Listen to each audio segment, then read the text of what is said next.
Here I am. Rock me like a hurricane.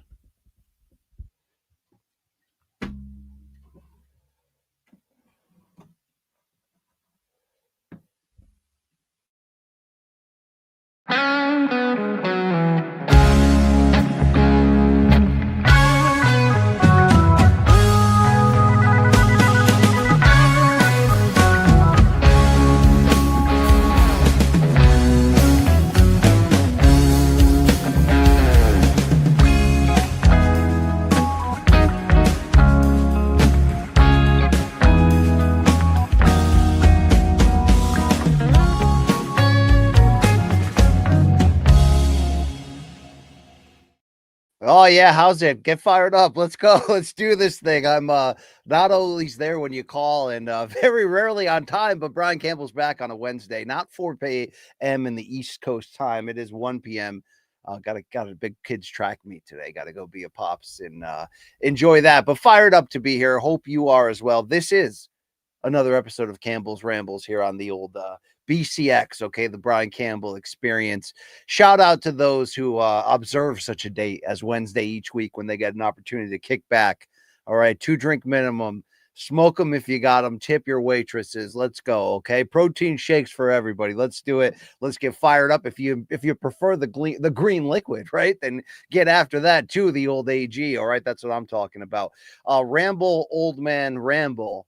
Indeed. All right. Hope you guys are fired up, right? About life, about everything. It is May 21st, a Wednesday of the 25s here. Okay. Shout out to 2024's summer blockbuster event there, brought to you by FanMeo, right? Remember those days? Okay. Okay. First time here on the live ramble for one John Mooney. So let's all welcome Mooney the best way we can. All right. There we go. Armpit farts for everybody. Let's get fired up here. So, folks, weird time in combat sports, right? No big fights this weekend on either side of the respective combat.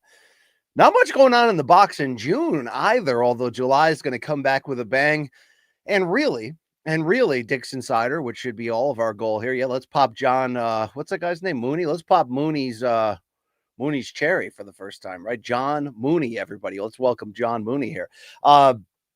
In a weird time in combat sports where there's a lot of pertinent stories, things that need attention, but no answers. No answers right now. Are we getting Jones Aspinall? Are we getting McGregor Chandler? Are we getting Canelo Crawford brought to you by Dana White? I don't know what's going on either. It's a wild time to be alive in the box, in the combat trenches. Okay, so fired up to be here. Let me see. Is Kevin Brown here? Yes, he is. Hello there, fellow CT Greek crust pizza lover. That's what I'm talking about, Kevin Brown. Kevin Brown, what part of CT are you representing? All right, the CTE or the there you go. Okay, thank you very much. Shout out to the Brian Campbell experience. Yeah, I know what you're saying, Mike Hawks Long. No one wants that. That's a little foul. Okay, we should have edited that one out. But wow, Mike Hawks Long getting dirty up in here. It's about time for his arrival or maybe departure. We'll see what happens as this continues to go. Any relation to Paul Mooney? They want to know their John Mooney. Also, Kevin Brown from Middletown. Okay, Middletown, home of Wesleyan. I think your mayor just resigned, but whatever. I don't know if anyone cares about that. Hey, fired up as always to be here. We're going to talk combat. We're going to update each other on our lives. We'll probably hear from some of our regulars, Brody Moret, right? Maybe South Oregon Bird. You know that guy? Remember that guy too? How about Carson? You still here, right? I mean, who else we got here? Just Bleed Radio. Okay, Just Bleed for life, right? Right? That's what I'm talking about. Quick question here. So Luke said I haven't watched it yet. Antonio Monzo, always on top of everything. Did you see Luke in that segment with that Jan Sexer? So Luke went to Comedy Central's Daily Show studios a few weeks back and recorded something related to UFC, the US, the MAGA takeover, and all that. And I believe there's a half-hour special that's available now on YouTube, and check it out. Have not seen it yet, can't comment on it, but shout out to Luke Thomas. He was on CNN, he's on this, he's on that, he's on Substack. Okay, that's what I'm talking about right there. Old Man Davis, this Sandine, right? We got to check his street corner receipts to find out. BC, I have some JBR merch coming for you guys. It's ultra premium. Or is it? All right. All I wanted was an invite to the damn podcast, but I think that's too much to ask of these folks. But thank you guys for checking in. Update on the Brian Campbell experience, the often or sometimes used channel of your boy right here. Check out my interview with Eddie Hearn from yesterday. It's for a 15-minute interview. We hit the topics of pertinence in the box right now. So please check that out. Dixon Sider, thank you for the love. Very, very interesting and entertaining chat with Ede and your boy right here. So check it out. Probably have a piece of content of sometime tomorrow. I got to reach out to Rafe Bugs. We're going to get inside the box. We're going to take a week off. I don't know. I'm working on it. Okay. Most people like to live their life on like a planned calendar. I'm definitely more of the Dom Toretto, you know what I mean? Quarter mile at a time. We'll see what happens. But yeah, Eddie, always a good interview. Thank you, Ham Sandwich, for checking it out right there. We got Connecticut residents here. We got a lot of different people here from around the globe. Thank you for tuning in. Morning Combat will in fact be back this Friday, 11 a.m. Eastern time. Nice remote episode. What we're going to talk about, I don't know. I don't really know, but we'll get to it ahead of a dead weekend. Also, I'll be running through the topics of pertinence to myself in the first hour, so wait and check that out. But after that, the floor is open to you guys to send your questions in. Super Chat is open. All right. Do you play Super Chat? It is available to support the show and maybe get your question asked faster. I don't know. But I tackle them as I see them. All right. There we go. The next Inside the Box, it could be tomorrow. We're about to find out. All right. Maybe next week. We'll see. Living life on the edge. Okay. Living life without fear, putting 5 carrots in my baby girl's ear. Right. That's what I'm talking about. All right. Yeah. So, MK, merch is coming. It's actually coming. Big announcement coming. Thank you for being patient with us. If you are a supporter of Morning Combat and enjoy wearing, such epic teases of, I don't even know if I'm supposed to do this, but just between you and I for real quick. Okay. All right. Stuff's coming down that pipeline. Okay. Get yourself excited. Get yourself fired up. We back, baby. We about to be back with an absolute bang. Okay. Shout out to all the people that we care about. Long Island, Luke Nocita, backbone of what we do here. Average Joe Art, great people. Okay. Your favorites are pulling themselves together to bring it all back home. All right. We don't need Dunkel Holder. All right. We got our own opportunity here. Lunches, brunches, interview by the pool. Weekends were made for Michelob, as Tupac once said. All right. There we go. And also considered a fool. Yes, because Mike Long's Hawk just dropped out of high school. But, birthdays, worst days. Who's in here already? You know it. You know who it was. Hold on. Let me get the door. While we're waiting, why don't you, check in on Joe Tessitore. You just touch gloves. Why do you need to touch the gloves again? You just touch gloves. All right. Everybody's home today. Half day today at school. Everybody's home. They hear enough of this podcast in their life. Let's check in on the Red. All right, there we go. He's 1/3 of the cat population in this house. He plays by his own rules. It's Reginald Jackson. Thanks for playing. Okay, great. We should probably get into things, right? Right. It's a great time to be alive. About to call some fights in less than 2 weeks, May 31st, 10 days from now. Let's get fired up in Las Vegas. Caleb Plant, Jamal Charlo back at it. We'll check that out. Manny Pacquiao did confirm what a lot of us thought was coming, which is his return July 19th, PBC on Prime pay-per-view. I hope I get the call on that one. I'll be tuned in just the same when he takes on Mario Barrios. And how about what they're putting together, it looks like, according to the reports, of that undercard for July 19th. By the way, July 19th, already an insanely packed day. There's like 5 or 6 major events going on. PFL South Africa that morning at 4 a.m. Eastern time. Hey, the good news is, Dakota Dechuva, we got you a fight. My dad will be happy. The bad news is it'll air at 4 a.m. Eastern time from South Africa. There we go. Also, on that undercard, what I'm talking about. I mean, am I the only one here that's fired up for Fundora? versus Tim Zoo Part 2 for the potential of Pitbull Cruz Angel Fiedo Part 2, right? A lot of Part 2 going on here, all right? Let's get after that. There we go. There it is. All right. All 90s references are welcomed and loved, okay? There we go. We got Reggie's butthole. We got everything going on. All right, quick super chat to start it off. Then BC will get into the topics here. Dave Armstrong supporting the show, and what else can I say? But thank you for that. Dave says I was watching an old Room Service Diaries and heard you talk about getting a late start for your career. How and when did things start to come together for you? Well, things have been a work in progress for multiple decades right here. But yeah, I would say in a lot of ways, I took the back door to get here, being a college dropout and kind of going down a maybe I guess you'd say an unsavory path before I grew up, woke up, put the stuff back together. But even then, it's just been a long, grueling uphill climb that has had different plateaus, different stages, different steps up. Okay. I mean, did I ever think I'd be in a spot to maybe one day put my cat on a t-shirt here talking to you guys from my basement? No, who could have predicted that, right?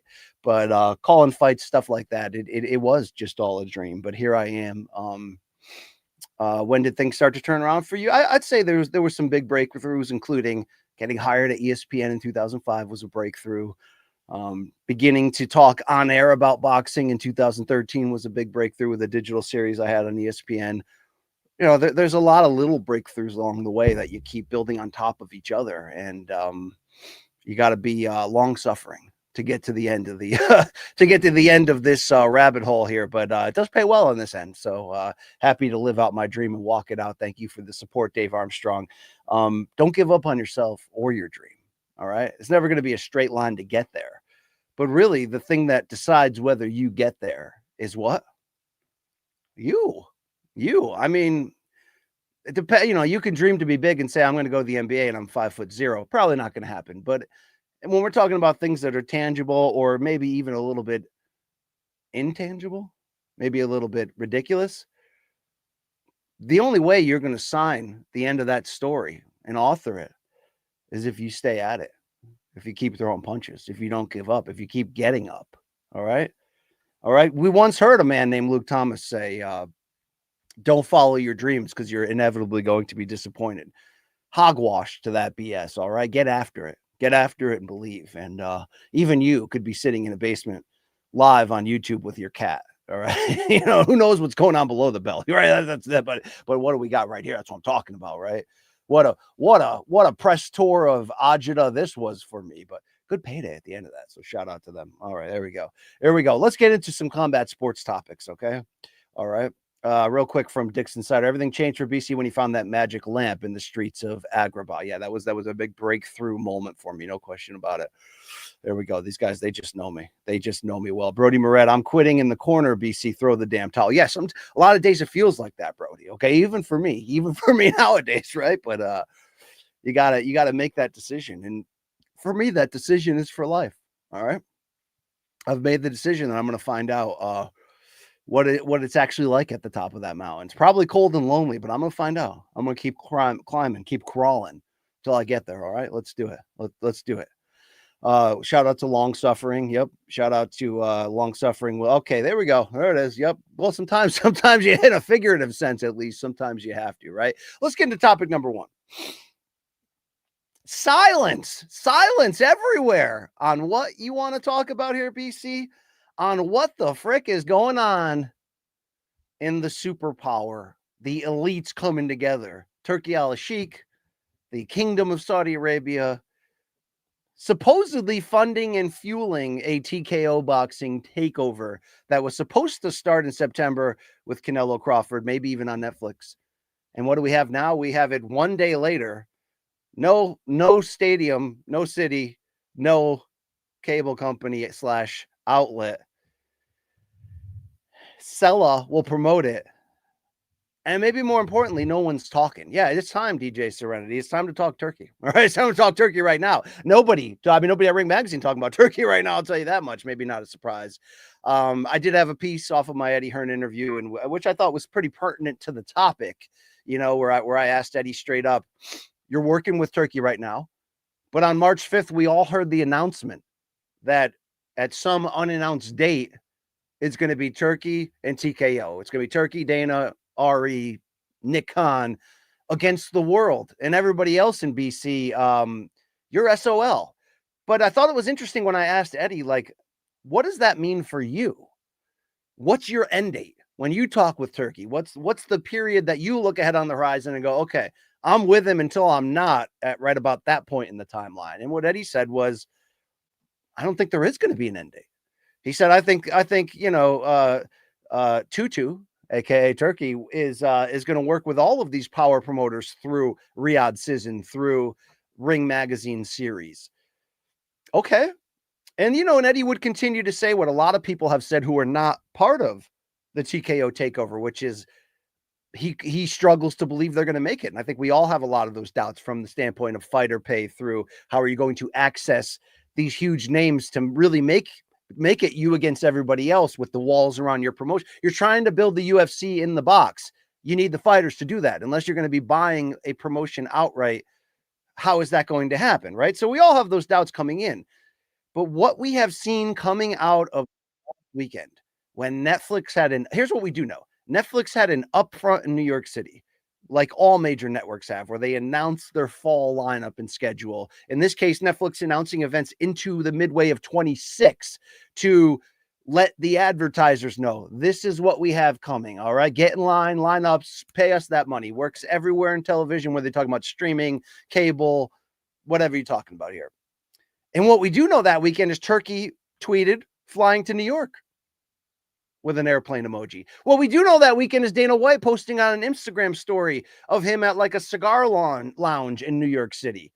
So all things seem to be pointing toward the last time we heard from all of these guys, which was in the ring May 3rd in Riyadh at 7:30 in the morning, when less than 4,000 people watched an absolutely atrocious pay-per-view headlined by Canelo and William School, in which Terrence Crawford was rushed into the ring. And we had to, we got the announcement Friday, September 12th, Allegiant Stadium. And Turkey would say after that to the media on hand, yes, it will be TKO and Dana White. Well, what happened at that Netflix weekend? That's what all the investigative journalists and reporters either are trying to figure out or desperately want to figure out. All right. Desperately wanting. I remember running through the wet grass. Yeah, let's go. All right. We're going to roll up some of that wet grass. Fall in a step behind, right? We know what happened next. Turkey puts out a string of tweets through the Ring account, through his own account, saying we've switched course. We're moving to Saturday. So, okay, if you're moving to Saturday, you're going head-to-head against UFC Noche. Oh, by the way, UFC, you got this other issue going on. Check out Danny Segura's Twitter. The fact that arena ain't looking close to being ready in Wada, Lahara in time. So is this as simple as UFC's probably going to move the Noche card anyway, maybe even the date? So maybe Turkey going on Saturday is much ado about nothing. Maybe they're still talking to Netflix. Maybe. Or maybe something big happened at the negotiation table involving Turkey, Dana, and Netflix. Yeah, there are some rumors about that on Twitter right now. Are they coming from the rock solid, accounts that are used to breaking news? Maybe not. So I don't know the validity of some of the rumors coming out that, Turkey led a power play and it potentially blew up what Dana White and UFC is trying to do with Netflix. I mean, I don't know if any of that's true, but I do know that those people were in the same city for the same reason at the same time. And directly after that, Turkey's done nothing but change course. And we're not hearing a peep come out of anywhere, come out of Turkey Friendly the Ring, come out of Dana White, who maybe it's, maybe purposely skipped, of course, purposely skipped that last UFC press conference and got on his own plane and got out of there. What the hell's going on right now? It seems really big, but at this point, it's sort of like the where the hell are we in the Jones Aspinall situation? No answers. I don't expect we're going to get any answers right now, but it does appear to be, if I could use a hypothetical guess here, if I could use my powers of deduction in my history in combat sports and the history of egos working together or against each other in combat sports, I'd have to, it's easy to believe that this could easily be what happened, that there was some sort of power play. Because from the very beginning, in the beginning, meaning the March 5th announcement where Turkey, Nick Khan, and Dana White sat at that table, signed off the deal. They went on a bunch of TKO approved media stops, right? Including Pat McAfee, First Take on ESPN, and Turkey and Dana and Nick Khan, like, victory lap. We did it, right? We're going to take over this sport. When are you going to take it over? We don't know. The plans aren't set up yet. Okay, that's fine. But that's a big gesture. I always thought it was telegraphed way too early because it gave all the current promoters time to like wake up and go, this gravy train's coming to an end. But maybe they didn't care because maybe it was like a lot of confidence. Everything that both sides are touching lately has been working out. This was, of course, was before the Times Square debacle, the Canal School debacle. But can I believe that some of these moments of ego play played a role in this? Yes. What happened on those March 5th live interviews? Do you remember when Turkey was all excitedly trying to announce Canelo Crawford, trying to announce a lot of the details? And Dana's like, well, hold up shop here, bro. And he said a couple times on it, we got to keep this guy at bay. It looked like a funny relationship between them, right? A quick aside here from possibly Sandine. If Dana and Turkey break up, can we finally stop pretending Riyadh season isn't just sports washing? Yeah, in general, that's pretty much what it is. It seems like it's mostly sports washing, and the other side of it is an ego star turn by Turkey in his own eyes to become the controller of all things box, to please his buddy MBS and the kingdom behind him by, in theory, using his money for the right reasons. We'll see how that all plays out. But then don't forget, and this is why I do these long preambles to retell the story. If you're missing some of these details, don't forget it was then Turkey who came out with those odd tweets after March 5th saying like, hey, moving forward, Dana White and TKO are in control and I trust them and they will handle the announcements and the rollouts. Didn't look like that on May 2nd in Riyadh when it seemed like Turkey and everybody was like, oh, crap, our second straight night of a boxing debacle, straight up. I'm not hating on them for it, but it was what it was. It was a horrible weekend for the box. A lot of hype coming in. It didn't live up. It was only available on DAZN pay-per-view. Only hardcore boxing fans had the chance to see it. And then Turkey's rushing out this announcement without Dana or TKO at all. Okay, maybe it was pre-agreed to. But then you got Dana 6 days later talking to the reporters ahead of that UFC card and saying, yeah, I hate this stadium idea. So it's up to me, the guy who hates it, to try to figure out how to make it right. I don't think that's great PR for them for one of those moments here. Hold on, I got a cat trying to get out. Will he be back in 2 minutes? That's up for you to decide. All right, let's check in with Keith Thurman. Heard Keith Thurman was going to be here. Sounded boring. Found the man. Still sounded boring. Yeah, Keith Thurman, great guy. I think it's ego. I can fully believe. I can't validate these rumors, but I can fully believe them. Turkey is not a backseat player. All right?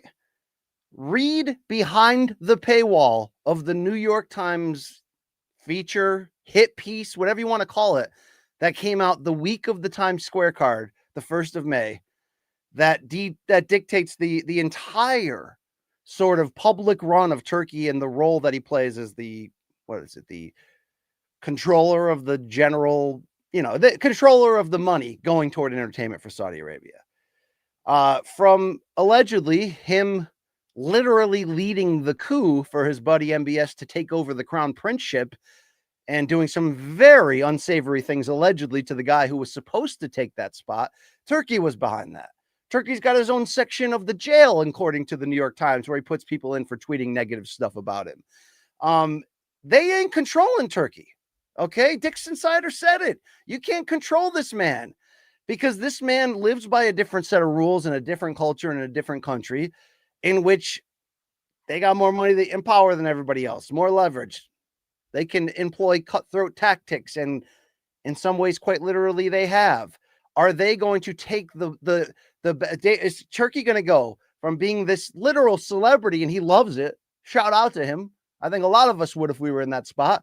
But, he's given the main seat ringside. He's handling the matchmaking. He's handling the dissemination, if you will. Will you? Is that even a word? The dissemination of the information regarding the fights. He's Dana White mixed with Don King, mixed with Bob Arum, mixed with he's living out all of his dreams. And now he's going to take a back seat and give the wheel to Dana and Ari and Nick and just say, hey, you guys take it from here. Just like we did at the Sphere, right? I'll just sit quietly over here. You use my money and you flaunt it. He don't do that. He don't do that. So can I believe that this was not only inevitable, but can I believe that it probably came to a head early before they even started? Maybe even while negotiating with Netflix? Yes, I can. Okay. Tell him, Sandy, not only is Dissemination a song, it's a POD song. You know what I mean? Because I feel so alive for the very first time. And I think I can fly. Do you think Corey Lytle was listening to that on the way? I mean, maybe that's a morbid thought. Maybe that's too soon. All right. Shout out to the Yankees pitching veteran. Yeah, hell yeah, I could believe it all fell apart just like that. Because here's the deal. Turkey don't take a backseat to nobody but MBS and the guy above him. I forgot his name, right? Guess what? Dana don't take a backseat to anybody but Ari. And when he has to, Nick, or what have you. Do I actually believe that a professional operation, a cutthroat professional operation, but an absolute professional operation like TKO that knows what the frick they're doing at every turn is going to let this wild card actor kind of blow everything up or change course or what have you? I believe that they signed up with it only under the thing that we're not going to put a single dime in. This is TKO talking, but we're going to get the control, the credit, the criticism, whatever comes with it, because they're going to be producer, promoter, matchmaker, presenter, everything. This man's not going to go quietly. What he has built in the last year and a half has been big on a few different folds. One, it did restore the regal feel to big time boxing, whatever that means to you. I mean, has he done it right? I'm starting that narrative of Turkey.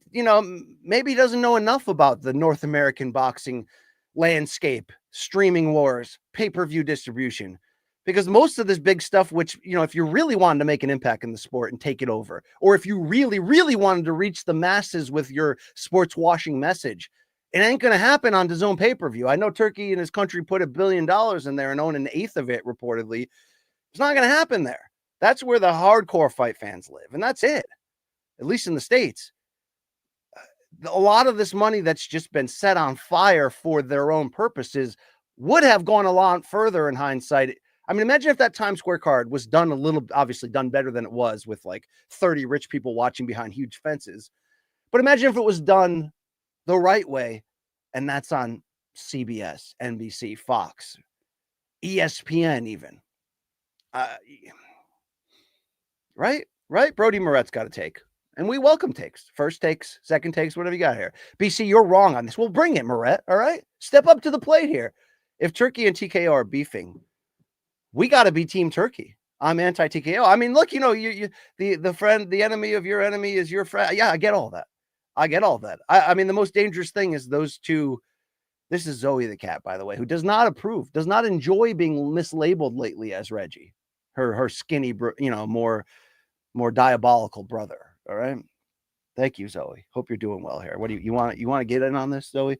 That's where we get down. Just the same. All right. I mean, I hear what you're saying, Brody. I mean, if I had to pick which one to trust with my life, or which one do I want to buy a used car from, neither on both of those.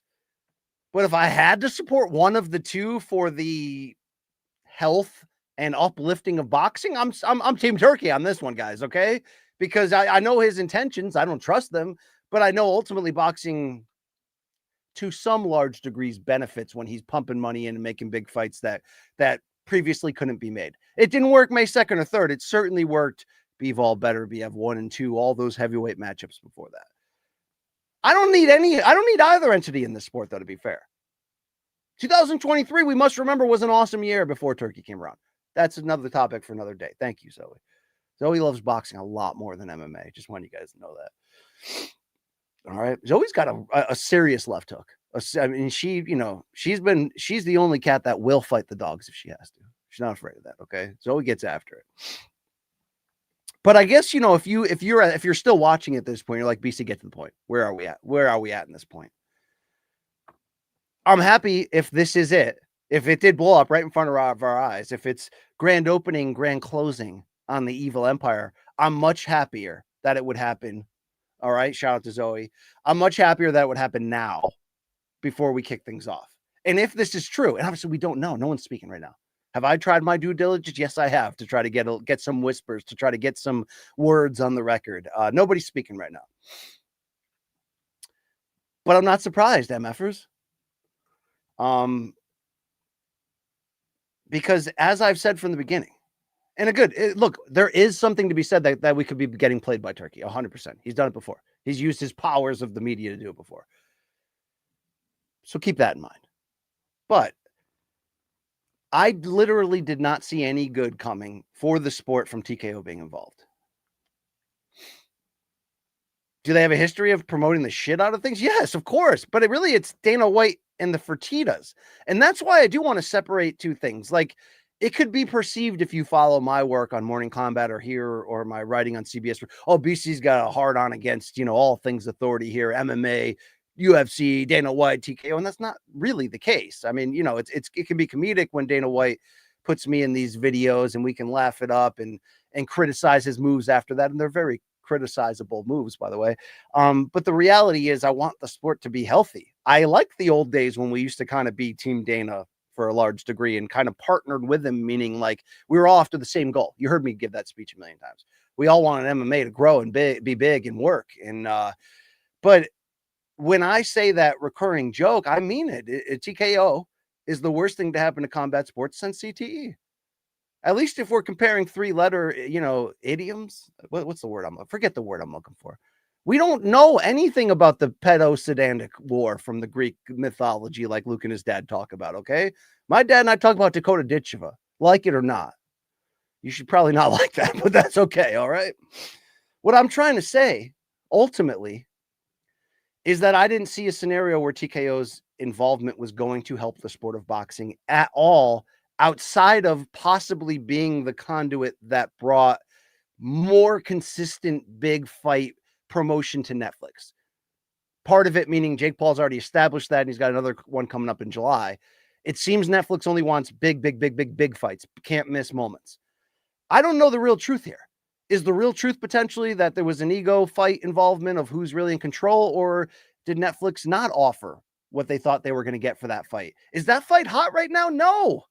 Not after Canelo's school, not after Canelo's last 3 fights, not after Canelo's ducking Benavidez and looks just disinterested, not after Crawford has fought 1 time in 2 years since his absolutely breakthrough, forget Hall of Fame stamping, all-time great stamping performance against Spence, but it still could work.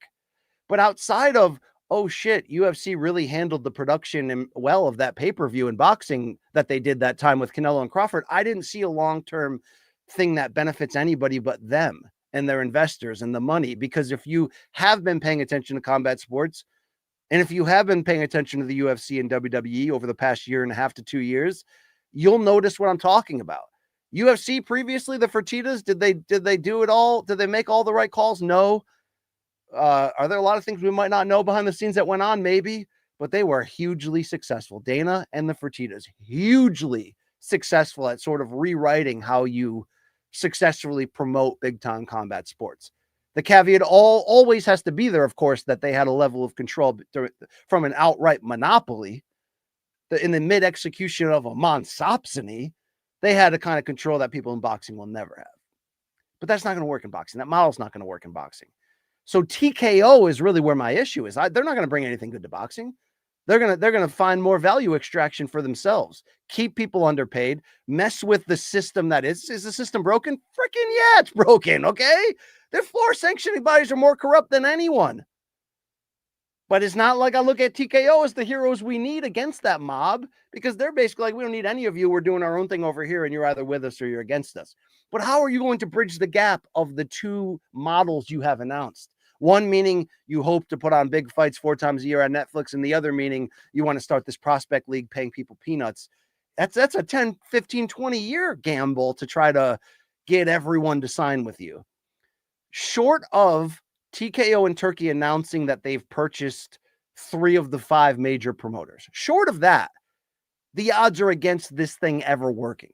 Just like the odds are starting to line up, and people have been saying this from the beginning in boxing.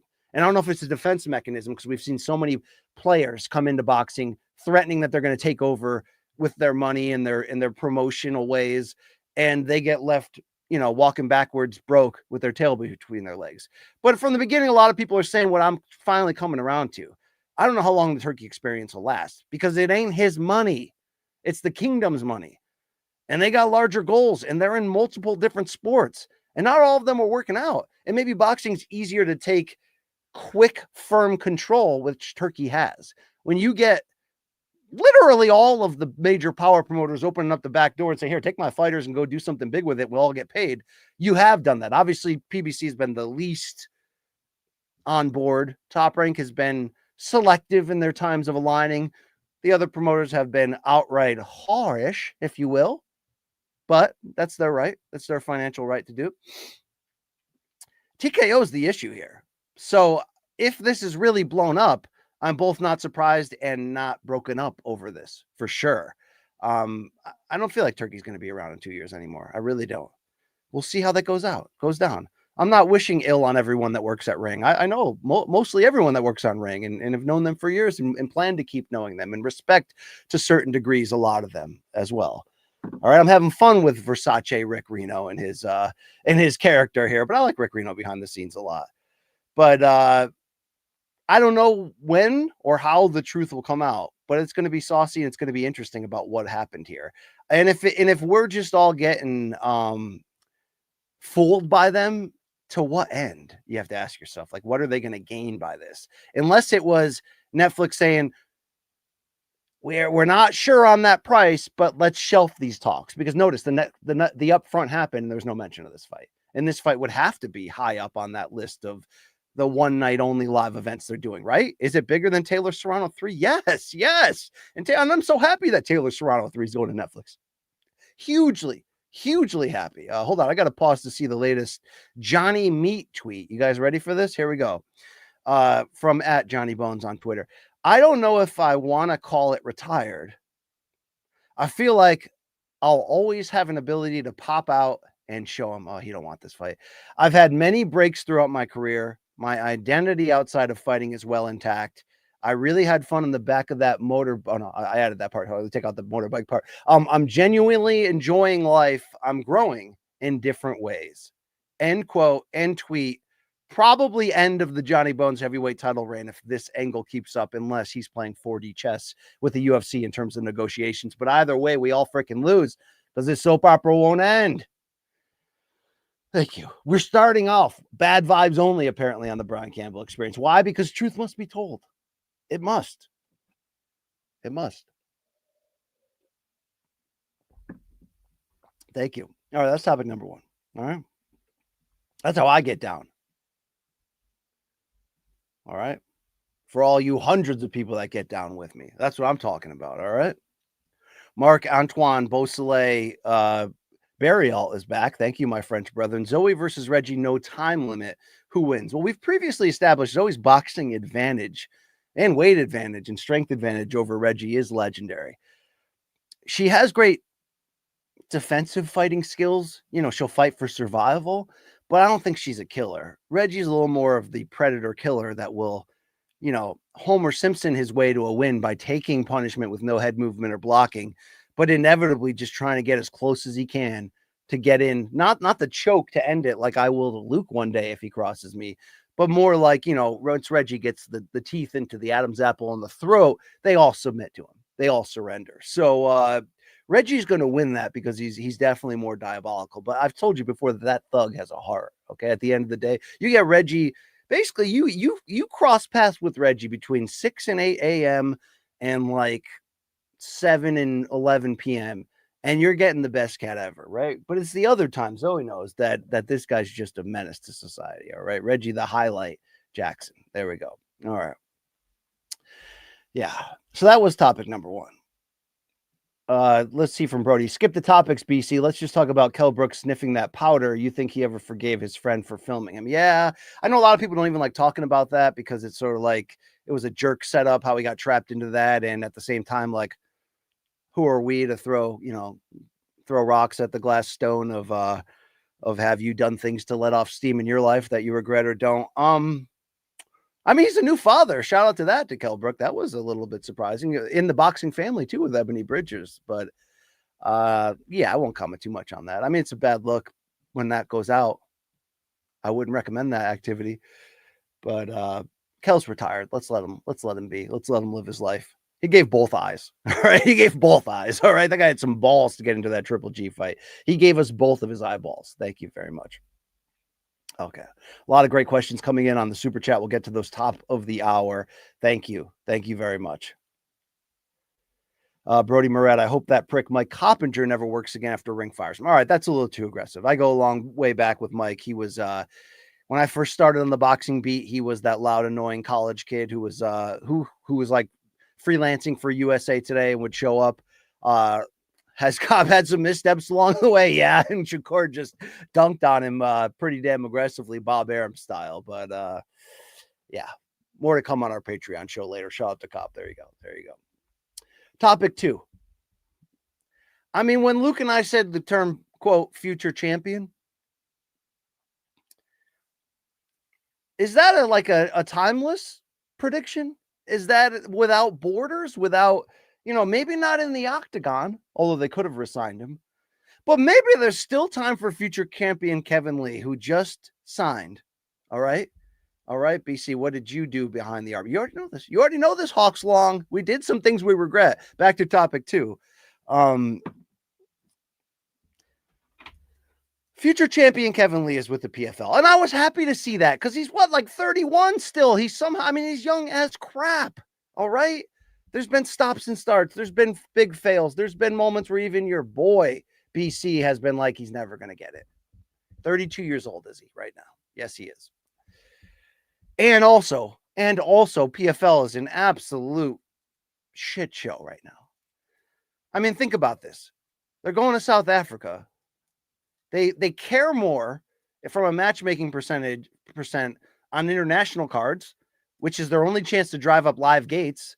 So when they go to Belfast or Dublin, they're rocking the house. Even Dubai with the first Usman versus Paul Hughes fight, they got a hell of an atmosphere there. Was that Dubai?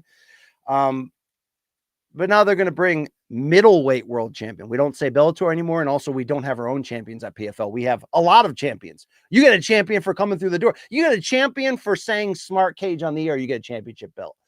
But middleweight world champion Johnny Eblin will be on there. And Dakota Ditcheva, they have 2 major shiny objects that they should leverage and lean on and say, we have something here special. One is Paul Hughes, who they just put off of American TV to the point that it was a day before the fight. And me, an expert in this game, somebody who's on top of all the PFL, didn't even know that fight was even happening. And now Dakota Ditcheva is going to fight in South Africa at 4 a.m. Eastern time. The hell? I mean, what the hell are you doing? Anyway, what they're doing is signing Kevin Lee. So at 32 years old, our boy is 20-8 overall. He's fresh off a win last September in Lights Out Championship 17, if you're scoring at home. Whoa, Zoe, was that a jump or a fall? You all right? All right. Technically, this man has lost 3 of his last 5. We know how that UFC run ended there with what? With what here? A lot of losses and a very few amount of wins in a stretch. From 2017 to his original UFC exit in 2021, our boy went 2 wins, 5 defeats, and 7 fights. Had the win over Wash Diego Sanchez at Eagle FC. Comes back to the UFC on a one-nighter against Rinat Frogretinov and gets submitted in the first round, and then gets shot down on his attempts to enter the DWCS. At this point, it's more just a nostalgic play in a lot of ways. Does Kevin Lee still have something left in the tank that somebody can use? Of course. How is PFL going to do that? Probably the wrong way, probably incorrectly, but here's a guy I would like to see get a chance in don't call it $1 million tournament anymore, a $500,000 tournament. I would like to see him get that chance to resurrect himself. I would like to see him used against other big names if PFL is going to do a pay-per-view or if they're going to put their best fighters on a card that doesn't air in the US. Good Lord. I'm happy for Kevin Lee. That's why it's a topic today. And I guess there's still a chance that this future champion could one day make our dreams come true, make our prophetic pronouncements accurate. All right, hold on. Let me check this. Let me just text the wife back. All right. You know what? Talk amongst yourselves here. Just do not ask. Just do not ask ultimately where that thing is. All right. There we go. A message to Brian Campbell. Do not ask me what is on the USB stick.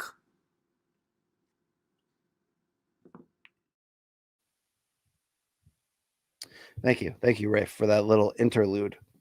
All right. But I feel good for Kevin Lee. I mean, there should be legitimate minor league MMA available to people. There should be alternate options in America if you can't or don't want to be or no longer accepted into the UFC. There's barely that these days with PFL. I mean, damn it. They don't care about Gates in the US. I mean, I run down their sins every week at this time. You're killing me, Don. But hey, good pickup, Don, on my guy, Kevin Lee. All right, final topic. They won't stop bringing it up, and they meaning Jake Paul. This whole idea that he really was in a position when Gervonta Tank Davis had the sort of upset draw against Lamont Roach Jr. in a fight he should have probably lost on pay-per-view. No one's hiding their belief that Roach got the short end of the stick from both a scoring and New York Commission handling of the replay, not to mention the referee. Yeah, it was a debacle that night. But what it stopped us from getting, according to the powers that be, was Jake Paul and so if you knock over those records, we're going to have an issue. Thank you. You know, Tank Davis and Jake Paul, and now that thing has resurfaced. Quick interlude here from the one and only Alan W., the international man of mystery. He won't come on this show. We support this guy, though. How often does your wife roll your eyes at you? I mean, I'm going to go over under 46 times a day. But, you know, we've got different standards of humor in life. Luckily, we come together on the topics that matter. Brody Moret knows it. Tank would have to. I mean, it's just, here's the deal with this. So after the Jake versus Chavez presser last week, he talked to media members, and this came up again, and he said, look, here's the deal. That fight was going to happen. It fell apart because of that draw. So after Gervonta, presumably due to reports that he's going to rematch Roach August 16th, it should be a PBC on Prime pay-per-view from Las Vegas, and you're damn right I hope I'm on that call. Now you got this man saying we're still going to do that fight. It's going to be at 195 pounds catch weight, and it has to be an exhibition. Why? Because obviously no one is going to sponsor that fight. Now, look, is anybody asking for this fight? No. Would it create a sizable carnival distraction on the combat radar that you'd have to tune in for? Yeah. It's some legitimate side of the road, you know, art. Like if making, you know, if creating meat candy and putting it on a roller in a gas station is art, and I think it can be done in a certain artful way, then this is art in that lane, but it sucks. And now it's back on. Could that be a Netflix fight? I mean, maybe it could be with Jake's history there. And it's not like I don't get what we're doing here. The problem with Jake is it's like it's two messages constantly out of both sides of the mouth. I'm a real fighter who's chasing a world title to legitimize myself, and then also I want the weirdest freaking fights I can get. So this is just another version of Tyson Paul, obviously. The difference in this case is like Tank's got something to lose in this. And I don't know what he has to gain. He's already getting ridiculously big checks. He's already in a position where he has his pick of like monumental pay-per-view fights. from Ryan Garcia rematch to Haney, to Shakur, to like go on down the list, to get creative and meet Teofimo in the middle. Like there's a lot. There's nobody's a bigger entity right now in boxing in that regard than Tank Davis. Very few are. Canelo, but Canelo even is waning some of that. I just like, who is going to gain from this outside of the money and attention? Why would you do that if you're Tank, where even though, yes, you're light years better than this guy, he's still 195 pounds and you fight at 135 and this dude walks around at like 238. So like, again, what are we doing here? If it's at the end of your career, and maybe it is if those Tank retirement talks are even remotely real, but I don't need to tell you the importance that Tank plays to PBC's future. Not that that would be, 100% his motivation to keep going, but I think this guy's going to keep going. All right. Even if he's going to take at most, a year off. I mean, there was that stretch in Floyd's career, obviously fueled by the combination of his hands being a regular issue and him realizing that after the De La Hoya fight, his brand was hot.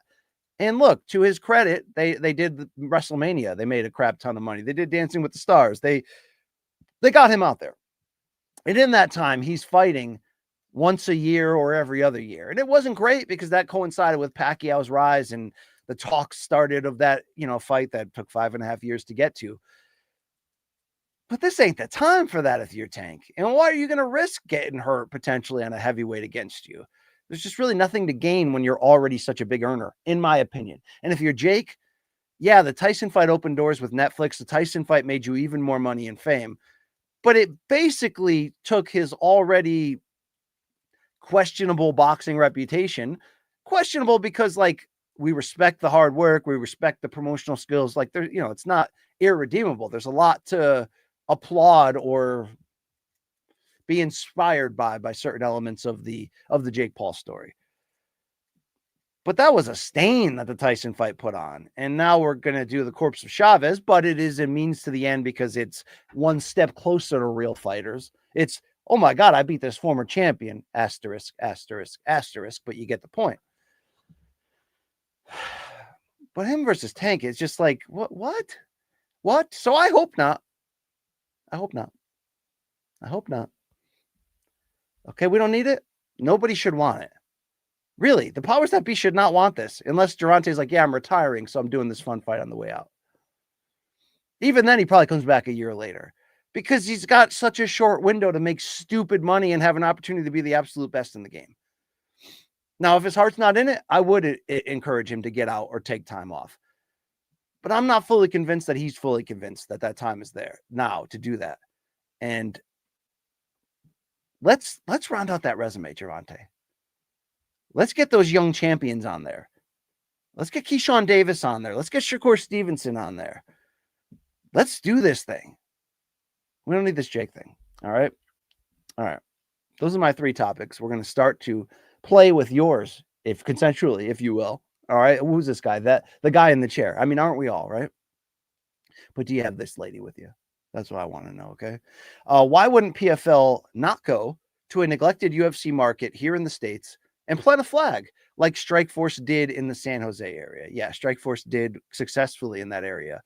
Bellator kind of did in Middle America, although it was really just like Thackerville casinos, right?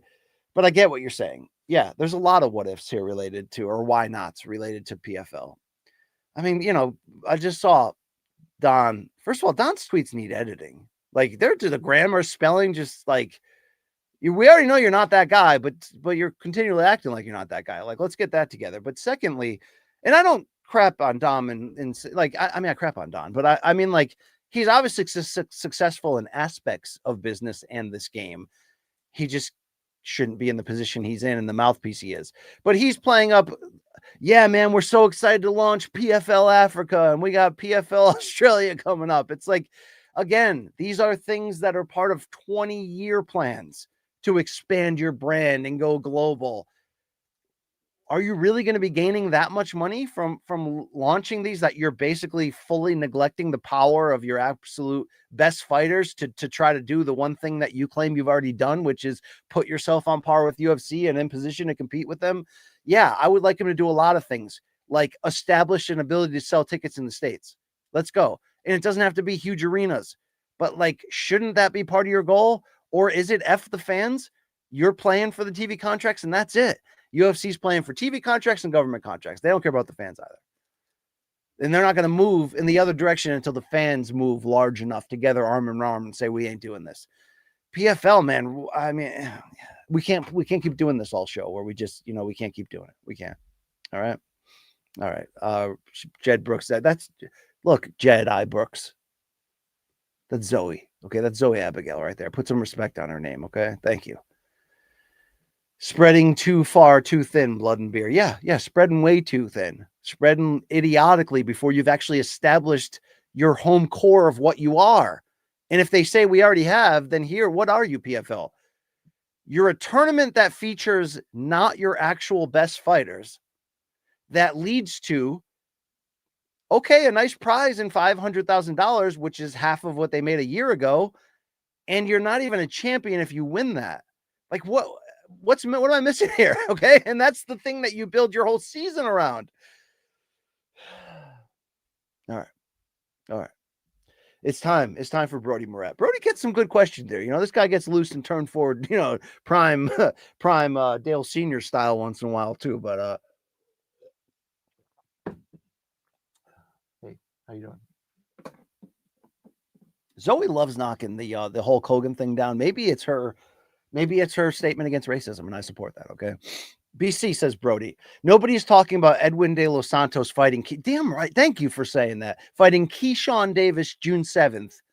I think he can give Keyshawn some problems Edwin can crack. Edwin can 100% crack. Okay. I called his first pro defeat on Showbox when he, or was it a draw or a defeat? I forgot, but he looked not great. He came right back like 4 months later on Showbox in Deadwood and sent some unbeaten dude to hell. He's got a upset knockout of El Rayo Valenzuela. Was his fight with Shakur one of the worst debacles of all time? Well, yeah, until we endured the Times Square fights and then Canelo School. But I think you can still give Edwin credit. Like the threat of his speed and power from the southpaw stance was enough to make Shakur, even in his home city, willing to get booed out of that arena to avoid, making contact with him. So now we get Keyshawn Davis, who wants the smoke, lives for the smoke, is chasing the smoke. Smoke-tastic. Smoke them if you got them. All right. June 7th is going to be great. First of all three brothers, what do they call themselves? The DB3, the Davis brothers to the third power. They're going to be on there. And by the way, Keon, who is the 6'4" welterweight, I believe, is fighting Nahir Albright, who gave who did he give hell to in that draw? Or that no contest. Was that a young Keyshawn that he did that to? Let me check this out. I called Nahir's fights and interviewed him in Team Combat League, which is, separate from the pro record. But he's 16-2, Nahir Albright. He is a Showbox alum, a Philadelphia fighter. But in reference to what I'm saying there is his only loss, by the way, Nahir Albright, is to Jermaine Ortiz, a very quality fighter. That was back in 2022. That was a Showbox fight, so I called that one. So it was the last time we saw Nahir Albright in the pro boxing ring, right? He did Team Combat League last year, but it was October of 2023 against the aforementioned Keyshawn Davis when that fight was originally a majority decision win for Davis, but it showed against a quality prospect and fighter in Albright that like Davis had to work for it. That's the shout out. That's what the top rank matchmakers do. They come correct and they put you in the right challenge at the right time to see you grow. That was that for Keyshawn. That got changed to a no decision by the Texas Commission. I'm trying to remember why. Was that drug test related for Keyshawn? I believe so, but now we're going to see first fight since then against brother Keon, and also brother Kelvin is fighting as well. This is a real test for Keyshawn. And look, he just walked through Burinchik, and everyone's saying, yeah, but that's also the worst performance I've ever seen in a while from a champion. And that's also probably true. But I think it overwhelms you when you watch Keyshawn, especially for the first time or the first couple times, that the power's that real, that the poise and the confidence doesn't get him in trouble, and that he's got all the tools and he lives for this. Okay. He lives for this. Okay, first of all, that's a little disrespectful. But so I've got these hazel green eyes that turn yellow at times. So I understand the piss eye thing. Okay, shout out to us, right? We can hold this fort down. Thank you. Also, Alan W saying knock that Hulk Hogan in the trash. So yeah, I mean, I think that's what she's trying to do. She's got another questionable person next to her in Kovalev, or maybe I'm questionable for having these knickknacks up. These used to be my heroes, and then they revealed themselves. I mean, aren't we all struggling artists? Zoe, no bites. Okay, we got to keep this. Yeah, there we go. Yeah, so you got to be careful. she's a tricky one. All right. Yeah, look, we're not trying to make Zoe mad. Okay, we're really not here. Thank you. Brody, one of the biggest disappointments recently has been Robeisy Ramirez. I thought he was going to be the one at 126. Bro quit in the Espinoza rematch. Cuban fighters don't got that dog in them. Some Cuban fighters, some do. That can be a stigma against them, that they're too indoctrinated into the amateur system, that, the old Rigondeaux thing, even though Rigondeaux will fight out of trouble and certainly has power when his back is against the wall, when he's not in an FU mode and walking off of the Loma fight. But yes, that was the old stigma. Not for Casamayor, though. Okay, that Campeon. All right, that's why I Campeoned him in public that time, because he deserved it. But I get what you're saying. Robeisy has been he has been a little bit in that regard, or maybe a lot of bit of a disappointment. I didn't expect him to lose that rematch the way he did too. But also, Espinoza is proving to be an absolutely legit fighter. I mean, we're like dark horse talking about him fighting in Inoue one time at 126. So I get what you're saying. Back to the Keyshawn thing. All right. Alan W. always supporting the show. Just put the camera on Zoe while you ramble. I mean, that probably should be it, right? That should be the programming where I have a second camera on the cat at all time, and I can like split screen and direct while I run. I really got to take this show at the next level. All right. Reggie should be walking around at all times with a cam around his neck, and we'll just check in on him. Could be in the litter box, could be doing anything. All right. Thank you, Alan, for your support. I really want to see what Keyshawn has. Will he fight defensive? Now, he can certainly box and be slick, but Edwin De Los Santos doesn't just have a puncher's chance. He's athletic and a southpaw, and he's quick. So he's got a big chance here. This is the best fight in June in a dead month in boxing. Let's get after it. Okay. Let's get fired up for it. All right. Thank you. Brody, a lot of Brody Moret on the timeline today. Zoe, you exiting? What are we doing here?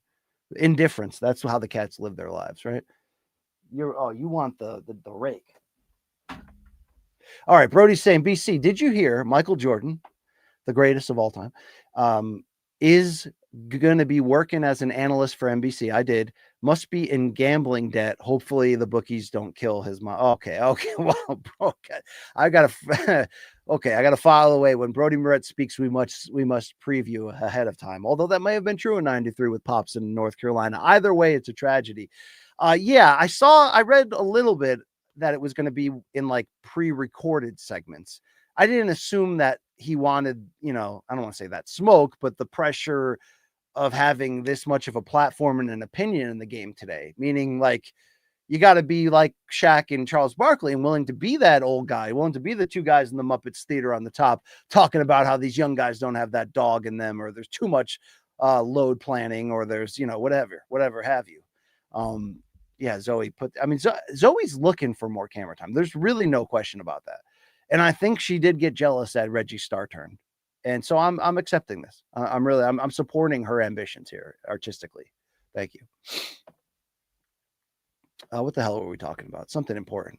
Michael Jordan. Yeah, so it's interesting because stars on that level tend to do two things. One, never make great coaches, although it's not absolute. It's not a fact. There have been star players who have had very good coaching careers in many major sports. Also, Larry Bird doesn't get enough credit for the 3-year run he had in Indiana, going conference finals, NBA conference finals, NBA finals. Like and being arguably the best team in the league over those 3 years, 98, 99, and 2000. And being the only team in the Jordan 6 championship, or probably the team that gave them the most resistance. Yes, you could argue the Knicks in 92 that pushed Jordan to a 7th game. And you could argue the 93 Knicks, who went up 2-0 on Chicago, and maybe if Charles Smith hits one of those 5 layups he missed in 2 seconds, they win that. But really, right? The 98 Pacers were the ones who had the most, who came the closest, and were almost built to go head to head with them. Bird topic notwithstanding. I feel like the star players, it's even harder to be quality like game analysts. So he's not going to be doing that. Although I wish sometimes, I say this about the UFC a lot. I wish they dabbled more in trying out extremely famous people, likable and endearing famous people in an analyst role, even if they're not going to be great, for like an entertainment factor, almost a heartwarming factor. What do I mean by that? DC is probably the best example because like all-time great fighter and lovable, great interview, no brainer that he could slide over, create his own role, and be arguably their most important and valuable broadcaster. But I'd like to see Conor McGregor in that role. I'd like to see some like, Max Holloway. I'd like to see some people like give it a try, but it rarely happens when a superstar can step in and be great at that. Brady in his first year was incredible. Romo had a good run there, right? But I thought it was weird. Maybe it's Jordan post Last Dance. Remember, he had huge editorial control over that. Although, shout out to Jason Hayhair, whatever the director's name was there. And the guy's very solid at what he does. But that, I wonder if that felt like the love Jordan. It's not like Jordan ever craved or didn't get enough of it. He's the most famous basketball player of all time and arguably the most important pro sports figure ever, up there with Ali and, and the others, right? And Babe Ruth and stuff. But he's not like, despite being an NBA executive or owner, not like in the public eye on the day-to-day basis. You're not getting interviewed from him all the time. So I wondered if that was a love letter / everybody watched it because of the pandemic. It was also incredibly well done. And I think for Jordan, it played up so much that curmudgeon, insanely competitive side of him. Yeah, even if it's criticizing that, it's still playing up. That's what made him great. And to Jordan, that's the most important thing, winning and in building yourself toward that one goal, and nothing will get in the way of that. Not even 48 holes and no sleep, right? Not even the hangover that led to the flu game, right? Not even any of that. But yeah, I want to see what he can do. All right. I can get loose and ramble and forget where we are. Super chat open, your questions open. Late transition there, but I'm ready. Probably gonna have to get the door for Zoe in a second. Talking in circles, but yeah. All right. Here we go. And thank you for your support on the show, as always. Thomas S. Thank you, brother, for sliding in here. Please tell me where you got the Freddie Roach soundbite. So that Freddie Roach soundbite is very famous. Yet now in the moment here, I forget what fight exactly it was. Was it so it was Freddie Roach in the corner after like the second round. Was it Pacquiao Cotto? Or was it not De La Hoya? I'm thinking it's either the second mark. No, not the second mark. It's a very famous one, though. He can't handle your speed, son. That's me mimicking it with the facial change on the short-lived but critically gangbuster successful chapter of Rafe Buggs and I's never-ending When Harry Met Sally podcast relationship as box bros, when we, after the Grantland Ropes podcast was no longer alive at the end of Grantland, it coincided effectively enough.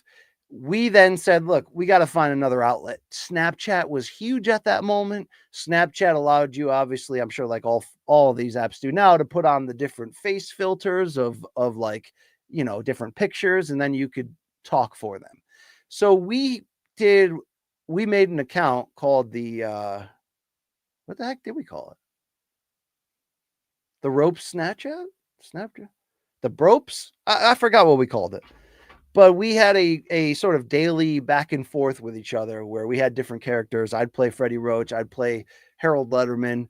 He would play Joe Tessitore, Triple G. And it was a good time. It was the kind of irreverent humor that I still live and die with today, apparently. So there you go.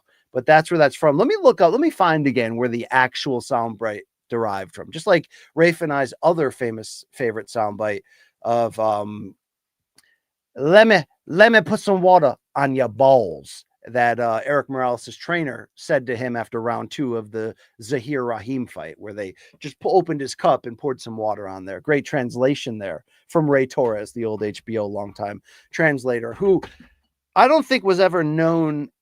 I heard a lot of criticisms of his translation ability through the years, where he maybe doesn't have the same reputation as some of the other guys do. And by the way, I think what we're seeing now is, even though I don't speak Spanish, so I can't validate it, I think we're seeing some of the best translation work we've seen in a long time across the board, particularly in the UFC. Like when Fabio, what's that guy's name? Fabio Bosque, the guy that Luke loves, who can do it in multiple languages. But when he was on Ariel's show interviewing Jose Aldo, and it's not just the ability to do that incredibly hard job and do it accurately, this guy like acts it out when he calls it back. And I think those are the guys that do it best in combat sports. Gabe Rivas of Top Rank, used to be with Golden Boy, I think is great in that regard too, a fantastic translator. But Ray Torres, although I think he would change it or shorten it or just, paraphrase it.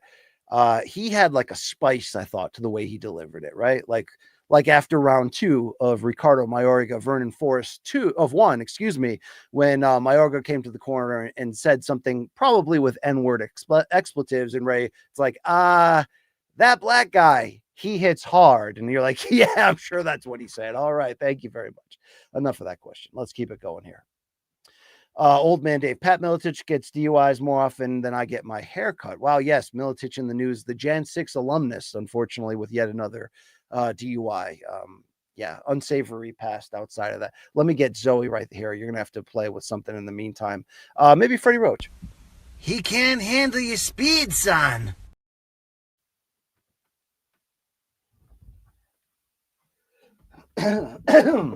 I swear one day I'll get up to speed on having all my elements in here. Soundboard, yeah, it's got to come back, all right? I'm heartbroken that I broke the old soundboard. Whatever, no one cares.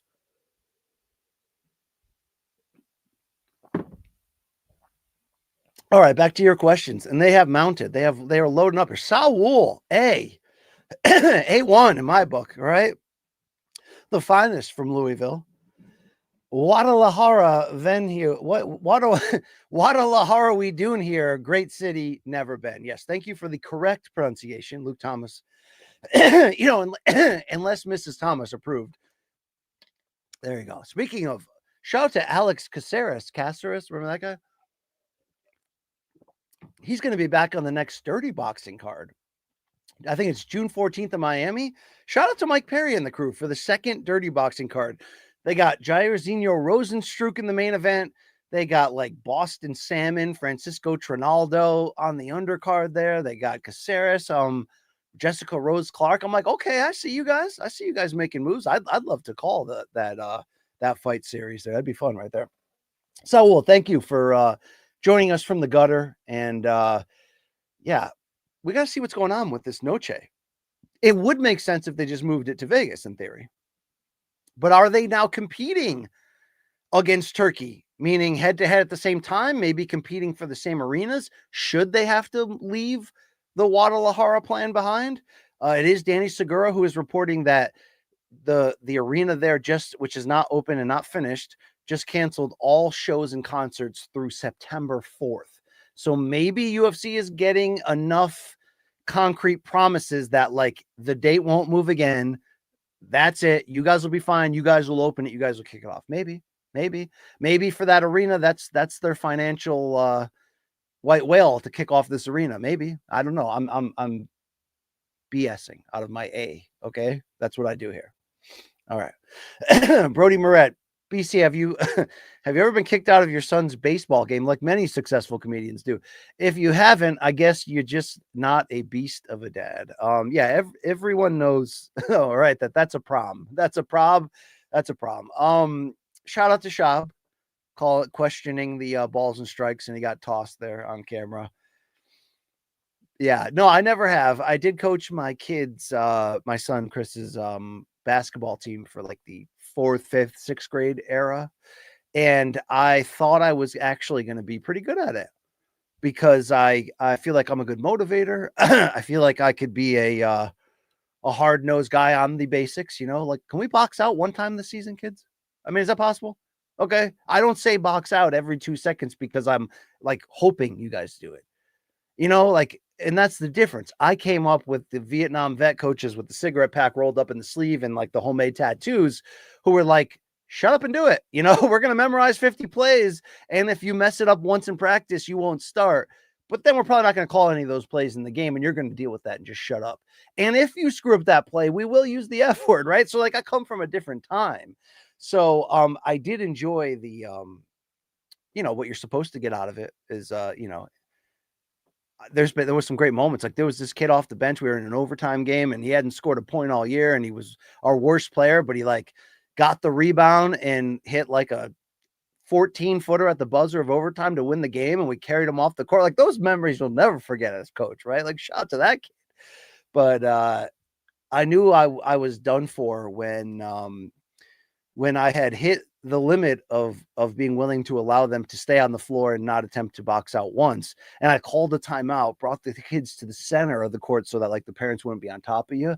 And I was like, next person that doesn't box out is out of this game for good. You're sitting next to me on the bench. And then like I could hear over like my ear, like some parents like, oh my God, did you hear that? Like that guy just yelled at him. I'm like, yeah, okay, this is the end for me here. This is probably going to be, I hung on in an assistant role for a couple of years, but I'm like, this is going to be the end of my run of Hoosiers here. You know what I mean? This is not going to happen, but thank you. Thank you for taking me off track. Never been thrown out though. Okay.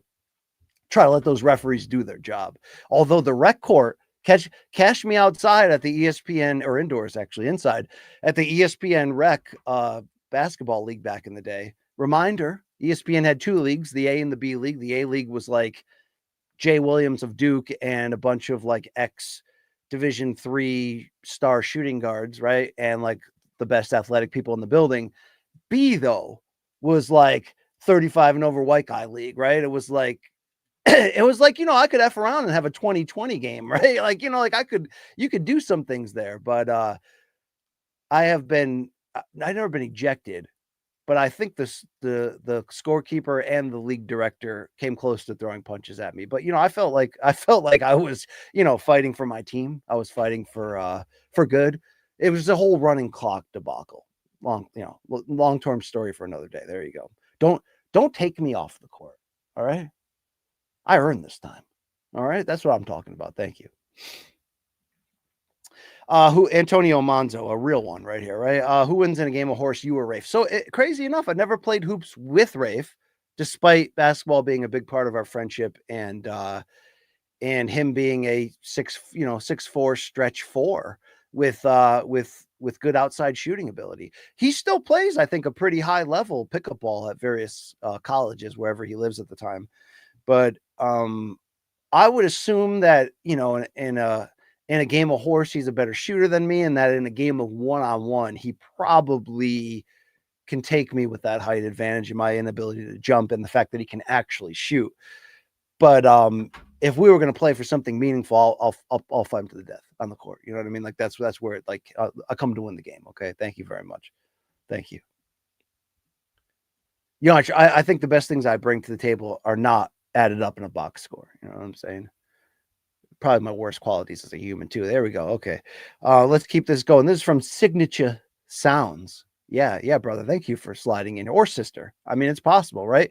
Nate and Jake versus John and Scooter. Well, okay. Nate Diaz and Jake Paul versus John Jones's Thailand scooter friend, the guy with the curly hair. I mean, when you're on that much Molly, I mean, you just want to, definitely. And 100 Russians. I am 100% going with Scooter in the like. We're just talking about average Russian male citizens, right? Yeah. I'm going to go with the latter there. But great mythical matchup Monday. # shout out. Thank you very much.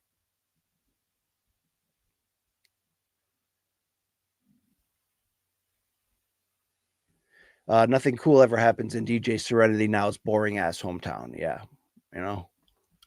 the only thing that cool happens in my hometown is in the police blotter. Right? There's a lot going on there. Thank you very much. Alan W. None of sports investments washing are working.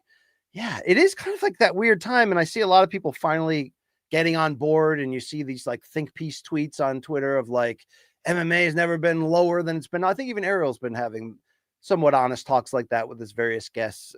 But it's true. It's like, yeah, financially, UFC is doing insanely good, and boxing financially, in theory, is strong because Turkey's just pumping insane money into it. But in the UFC side, you've made a monopoly that's killed off everybody else, while the flavor and quality of the main act just continues to go down at the cost of you even more and more. And then in boxing, it's like we got a lot of headaches, weirdness, situations. Is this long term? What the heck's going on? All this stuff. But nothing seems to be working lately. I mean, the PFL couldn't, well, that was a GFL, excuse me. That seemed like a scam from the beginning. Who knows?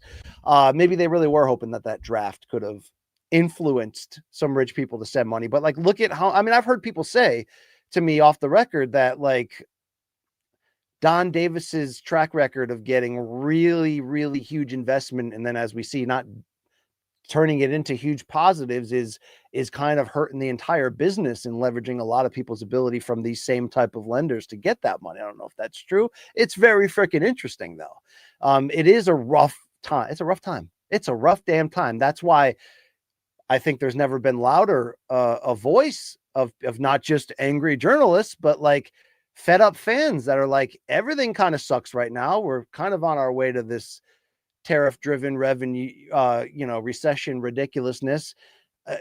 Whatever side of you want to stay on any of like the political side of it, we're all facing the same reality at the moment.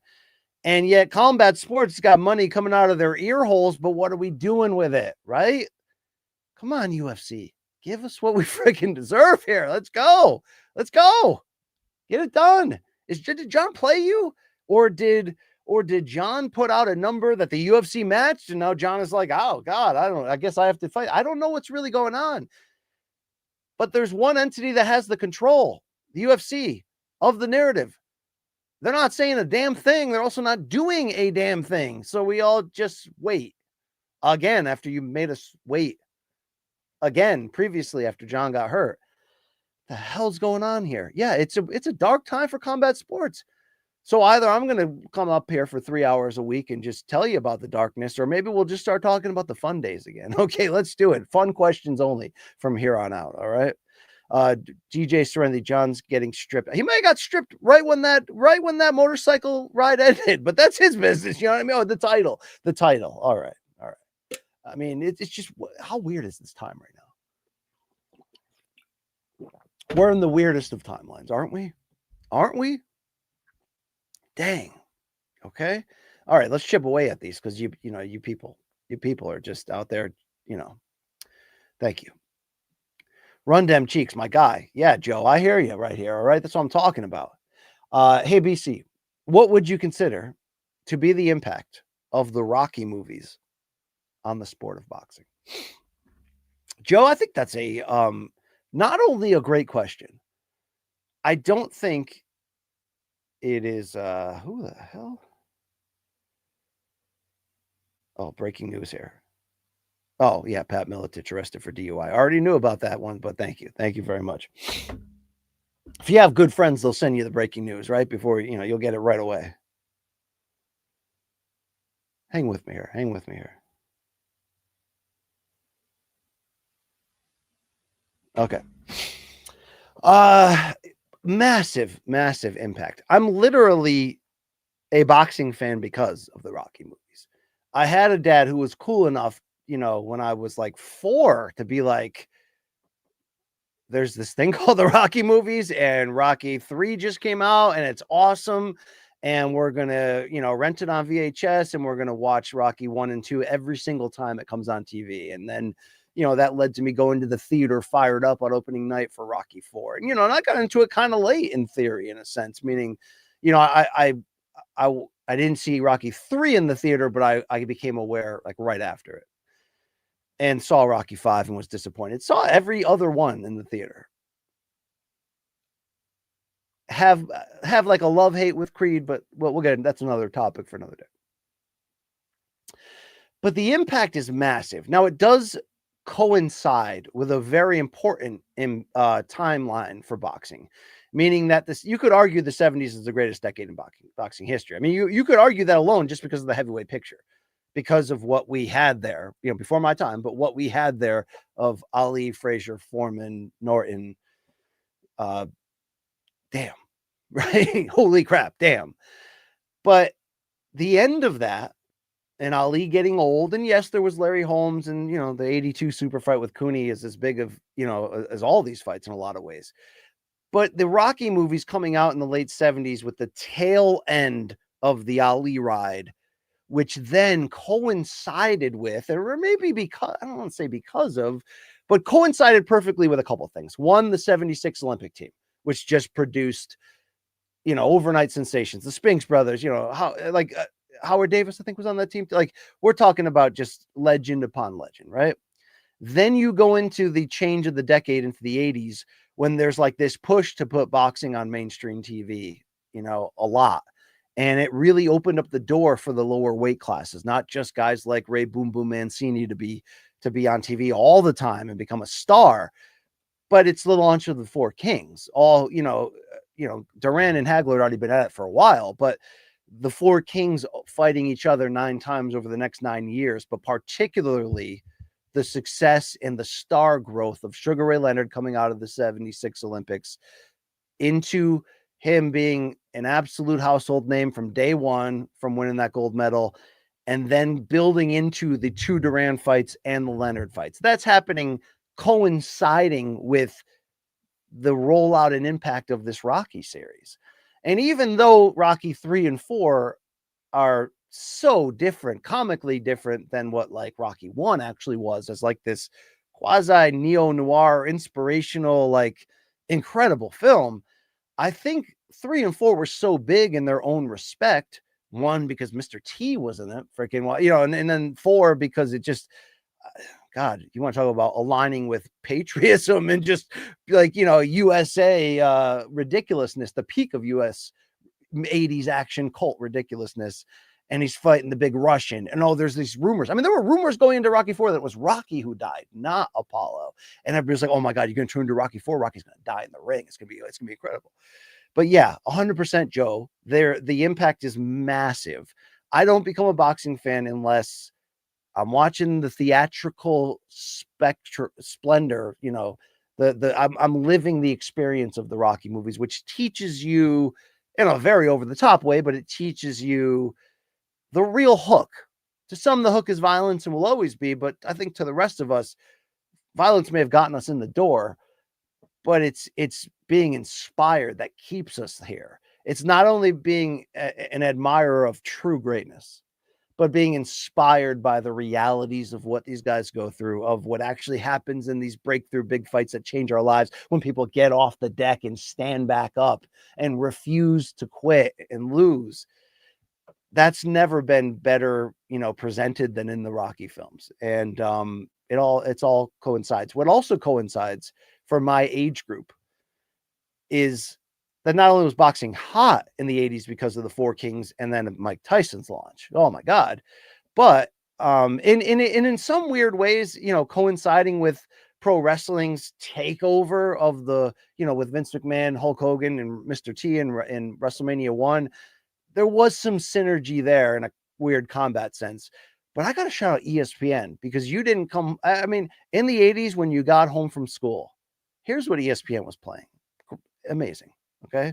First of all, you'd catch a Scholastic Sports America, which kind of rocked. Shout out to that show. And then you'd catch that monthly, Inside the NBA show, or whatever it was called, with Mark Jones as the host. You know what I'm talking about? But it was AWA and World Class Wrestling, and then replays of Hagler Hearns and replays of Ali's entire career every single damn day. It's just giving you the blueprint to stick with this. Maybe it was the last time. Everyone's got a point, the different entry point that is like the golden period to them, and I think there's many different eras that you can argue the value of them, whether it was commercially or both commercial and critical. But I really feel like the early 80s into the Tyson run was the last true time boxing felt royal and regal, maybe the closest it's ever felt to his prime, when it was arguably the biggest sport in the world, or at worst on par with baseball and horse racing as the true, sport of the kings there. Maybe I'm disregarding and disrespecting the 90s heavyweight run that also coincided with Chavez Sr., Whitaker, Roy Jones, James Toney. I mean, we're talking about an incredible decade, but there was just something of that feel in the 80s. Well, the Rocky movie ushered that, or pushed it, or added to it, or drafted off of it. They played a role. It did matter. Okay. It did matter. Thank you. Just like I got into pro wrestling right around the build to WrestleMania 1 because of having MTV and getting cable TV for the first time, and the rock and wrestling connection. They got Andy Warhol in the locker room there with Hulk Hogan. What are we doing here? I don't know, but I'm compelled. All right. Cyndi Lauper's running around. There's wrestlers in the videos. They're putting wrestlers in the videos. They're eating the dogs and cats. It's wild. All right. There we go. There we go. Thank you for playing. Okay. Brody Moret. Roberto Duran was the best of the four kings. I mean, it's the four kings are so great that you can make arguments for really all of them in a lot of ways. I'll always stand by Leonard being both my favorite and I think truly the best of that four. But Duran's the greatest lightweight of all time. So when you're factoring in his pre-Four Kings run in the 70s, you're changing that discussion potentially. Also, the way he kept lingering and evolving and moving up in weight and having success. Brody says Duran's win against Leonard in Montreal is one of the greatest victories in all of sports. Doesn't get talked about enough because of No Mas. But you're right. Even Floyd ranks him number one. Yeah, Duran with that. I mean, just Duran's aura and character add a lot to the equation. But you can't tell the Duran story without telling the story of the 1970s when he was the greatest lightweight to ever fight, and was fearless and would move up in weight and didn't give a damn and lived that life. And was still pretty damn good in his early 40s too, by the way. Not Bernard Hopkins good, but he still mattered. I love that stretch in late 80s, early 90s where Duran's popping up on like USA's Tuesday night fights and like kind of regular fights just because he can't give it up, and he'd win a lot of those too. People don't know. People don't know what the ride of MTV from the mid 80s through the spring break excess of the 90s, even up to and including the whole TRL takeover thing around 2000. It dictated dirtbag suburban culture on every level. It really did. It was everything. But I miss 80s MTV where it was just music and music news, right? And music interviews, and just everything was hip, cool music to some degree. The 80s did suck as a music decade. Obviously, there's some immense bright spots, but it sucked compared to the 70s or 90s. Get it right. Understand what we're talking about here. All right. Derek Alexander Smith. He's here. This guy is here. He's here to play. Thank you so much, sir. If in boxing, it's easy to come in, Derek says, and shake things up, but trying to take it over permanently would be like dropping money in the ocean. It's both an impossible feat and, I don't know, I want to say doable if you had Saudi level money. And it's like, well, Turkey's not completely doing it. I think Turkey's made some missteps. I don't know though if Turkey went back and applied, all the things we think maybe were misstep. Does it work out the same? It's hard to do. The sport is so separate. It's like, in one sense, Turkey united the sport pretty damn quickly because of the old dollar, and just suddenly all your enemies are at the table making big fights. And that's still there. And that does matter regardless of the reasons for it. Like that impacted in a positive way the last year and a half, even though I feel like the sport would have been just fine without him. But to take it over, I don't know. It's also hard to look past the mistakes. I think them announcing on March 5th that they were going to do this was just a monster mistake, and the timing of that. And maybe they had to do that for certain other reasons, financial reasons. There's people that believe that it was a statement to Netflix. Don't go and, don't get into bed full time with Jake because we're coming. Who knows? But it was ill-timed. I think that held them back. I think if they're their plan was a little bit more focused on how to use the money, I think they still would have succeeded in, again, I can talk a lot. How would that have changed if they tried to execute it? But I think they would have succeeded more in, if I can critique, at some point they would have had to acquire one of the major 5 promoters. And not every single one would have had the same impact as others. But that could have been that could have, because right now he's still just a money-making provider and a guy who can put on and is willing to spend the money to put on grand shows for sure. Like, I don't want to discount that, but you go to him because he's the money man and he'll put it on. But had they secured right off the bat, let's say they had bought, just an example, Top Rank, and now you're like, I've got these fighters. I am these fighters. Like, I'm this promotion. And maybe, you know, whether you're going to change the name or whether you're like, I think that would have helped in the recruiting process aggressively right away. And even if they had brought in Dana White to be that promoter, like, that would have been a better plan to get there than what we saw. And I think what I had said earlier about not using that money to push this to the masses, I'm sure Turkey thought he has with the aggressive advertisement that he does. I mean, got to give him credit. Like that Ring Magazine fight card, which was a failure in a large degree. I was at my dentist 6 days before getting my teeth cleaned, and they always listen to, like, you know, soft rock radio, and there's commercials for it. Now, it was a weird commercial. It's like Friday in Times Square, it's Garcia versus this guy and Haney versus, you know, Ramirez, and no first names, no context, no nothing. And then they're like, and on Saturday, it's Canelo versus Skull. And it's like, okay. I don't know if that means anything to casuals, but they got the word out to a certain degree. But I don't know. You know, I mean, it was different what Al Heyman tried in 2015, and you can just as easily say it didn't fully succeed. I mean, he's still here and he's still on a major network and he's still a major player in this game. So maybe it did work long term. But the whole idea of what it felt like at first, it felt like to the same thing that we thought Turkey and TKO would try to do. It felt like Al came in and was like, look, I got my brand on every network. Right now, moving forward, we have redefined what boxing is. I felt like that was more, maybe that was better received as like, oh shit, what is this? Because everyone's seeing it. It's on all of the channels people are. And I think it's weird. Some of us are like, do we want Canelo Crawford to succeed or do we not? Like, I never cheer against boxing. I always want boxing to succeed. But when you're starting to realize that this probably isn't going to Netflix, Netflix is the closest thing. Netflix now is what we used to talk about 10, 15 years ago of wanting boxing to be on primetime TV, on ABC and Fox and, you know, whatever. And it was, you know, was in hindsight, could you pick apart plans of what Al Heyman did, said, maybe you could have done this instead of this? I don't know, but I feel like that was more well received on a casual fan standpoint.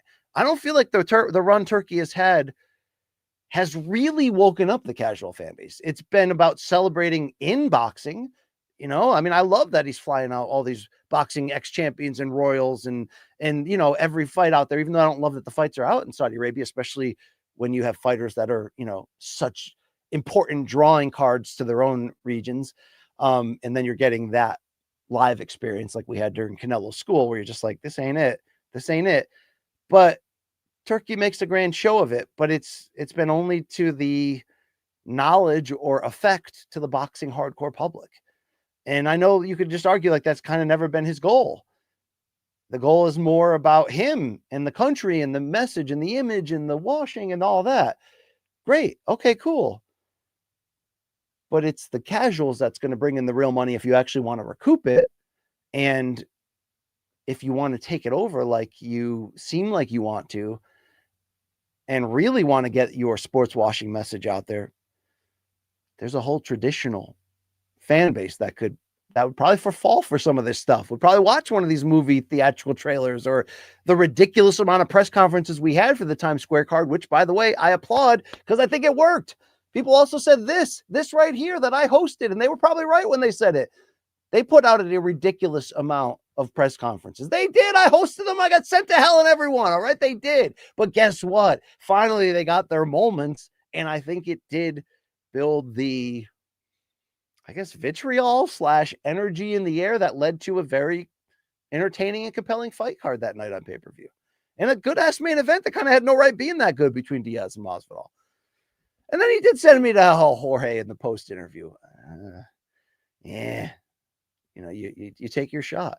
It's like, I'll clown up the Coppinger Shakur Stevenson one. And, I could we can all take a little bit of joy in that. But same things, I've been sent to hell too. Fighters are mercurial. They don't like to be criticized. We know, on and on. You're at the mercy in this game, okay? You're at the mercy. All right, what do you got here, Alan W? Thank you for always supporting me. BC is the Carl Pink. I know who you're talking about. Pinklington. I'm just trying to butcher that for you. Of MMA journalism. In a way, yeah, certainly in MMA, because I'm pretty much. I mean, I guess MMA. There's enough of you that don't want to hear me talk about MMA ever again. You think I'm a walking casual, and that's fine. But I just always have had a very what the F attitude toward MMA. I've enjoyed it. I've worked in it a lot longer before anyone even knew my name. I was ESPN editor back in 2012. So I was the MMA guy in different ESPN departments going back to 06, right? So I've been around, I guess. But I also definitely had a from an ambition, what role are you going to play in this media world? What's your best chance of going anywhere in this? I definitely had a different attitude than I have in boxing, where I'm more like, this is my family. Only I'm going to talk bad about my family.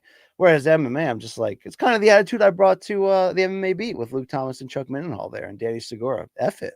Just see what happens. Just roll the dice. We'll just shake it up. But at the same time, I want to see MMA healthy and do well. I want to see people entertained. I don't want to see the fan base just reshuffling and recycling. I don't necessarily want pay-per-view cards to be any political party's convention center. You know what I mean? All right, there we go.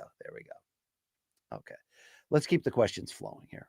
There's a conversation going on in my mouth, in the chat, in my brain. It's I don't know which one you're following, but thanks for playing and being here. Okay. Alan W taking a low blow on John Jones. E to D, John. Okay, there you go. It's possible. I don't know. It's not my worry. I just want him to not bastardize this situation any longer. I want him to get paid too. I do support that element. If he beats the UFC at chess here, I'm not going to call him out for it. I'll be like, well, that's kind of a savvy move. There are people that are saying, and maybe they're not wrong now, look at how Canelo, quote unquote, played Turkey. Now, I don't know if ultimately if he did. But I can understand that angle of looking at it. We're kind of all mad at Canelo, right? He's not fighting Benavidez, and not like we were all overly, we need this Canelo Jake Paul fight. No, we didn't really. I think unlike Tank, though, it's certainly more makeable and believable and understandable if you're like, all right, let's finally see this guy get what's coming to him. But look at how Canelo did kind of pit from a bidding standpoint Turkey and Netflix against one another. That's kind of badass in a way. And then drove up his price. Now it's to the detriment of boxing because we had to sit through that stupid school fight. And yes, there's a lot to be gained potentially from this Crawford fight in terms of entertainment and history and intrigue. Oh, man, dude, just fight Benavidez already. There's this major incomplete part of the puzzle. Not the first time it's ever happened, but just sick of this guy walking around like he's still that ish.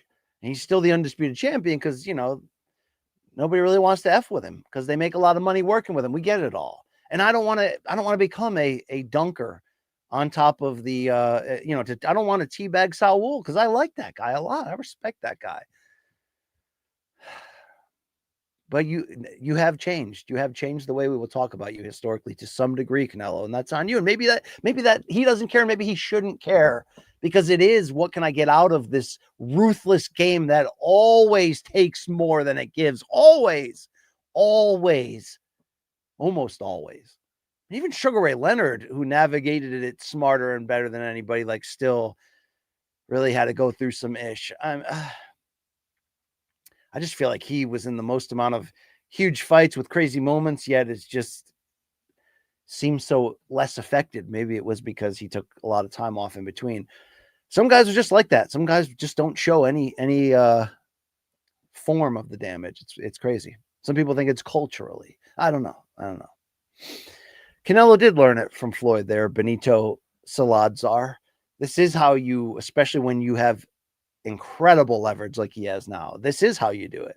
Yeah, Canelo did win this battle from a maneuverability standpoint. He did. If the WBC didn't enable him in this chance, if they had made the mandatory, I don't even think we'd be as mad at Canelo. It's it's very similar to the John Jones thing. If John Jones would have just left the title in the cage after the Stipe fight and said, "Thank you guys, but I've accomplished all I need to accomplish. I'm out of here." Yes, podcasts and columns would have went crazy of, we'll always remember this, John. How much would we have led with that though? But yet, because he still has it, and because we still don't know if we're getting this fight, but we're at the point that even if we do get this fight, it's sort of like, can we just get it already? It's kind of like that. That's what it's become with Canelo, because he's been enabled to not have to lose the belt for avoiding Benavidez. He lost the belt for avoiding School the first time, right? And then he made sure to get that back in an overly. All right. Benavidez will hurt Nello. Yeah, signature sounds. People, a lot of people believe that. I mean, it would be an incredible fight. It would be, and Canelo apparently knows that. He knows what he would have to do to win that fight. He doesn't want to do that. I think Bivol punched that out of him. That idea that, like, if I don't need to do this for some level of history, but it's just been shame. It's been freaking shame. Saul, it's been shameless. It's been shameless. Damn. All right. What are we going to do, right? What are we going to do? LNW, literally just watching Zoe while you were... Yeah, we saw... Yeah, I mean, it's entertainment, all right? I got to get these cats off of HQ, though. I really didn't want to go over that line.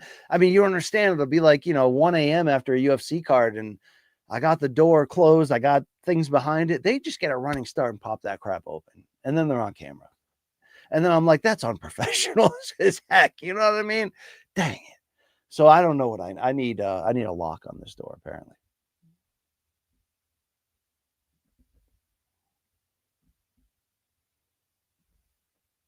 Let's hear from Remix. Thank you, sir. Thank you for being here. Okay. Remix says,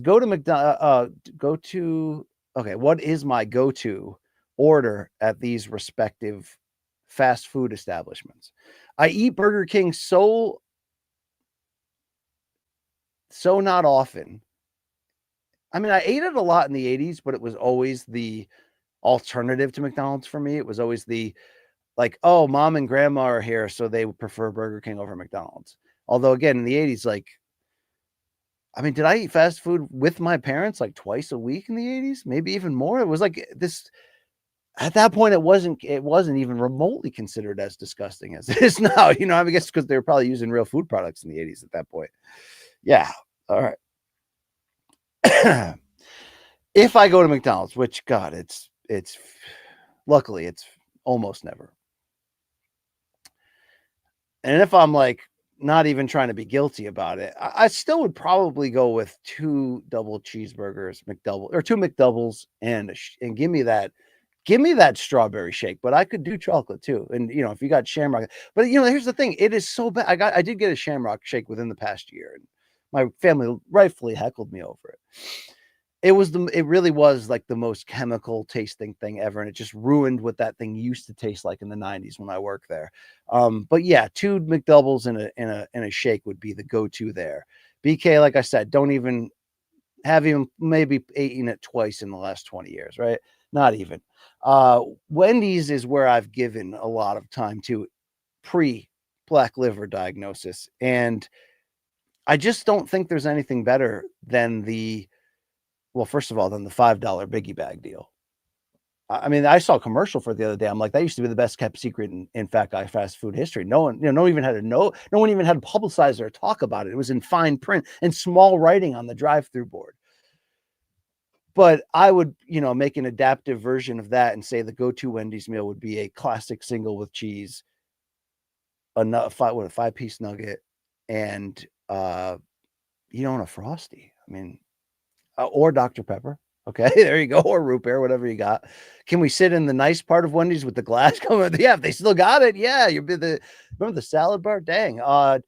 And Taco Bell, I'm definitely a loyal 5-layer beef burrito guy as sort of the foundation of whatever the order is going to be, and then I'll freestyle and play the menu to my benefit, with 2 other items with a Baja Blast. I do think my liver just changed color while we had this conversation. Luckily, though, I'm out of this game for now, for good. I'm sorry, for good. Trying to eliminate all that will. Yeah, there we go. Alan W. speaking in code here. Phil Kington. Oh, the pronunciation of this man's name of Carl Pilkington, mate. Much love. Yes, Carl Pilkington. Yes, I did used to watch that reality show of him and his famous friend there. It was that on like Bravo or something back in the day. I don't know. It was a good run, whatever that was. Yeah, that's really what this chat has become. Thank you for still hanging on. It's really just me going, oh yeah, what was that thing? I forgot it. Yeah, that was probably pretty cool. That's really this for 3 hours. Thanks for being here. All right.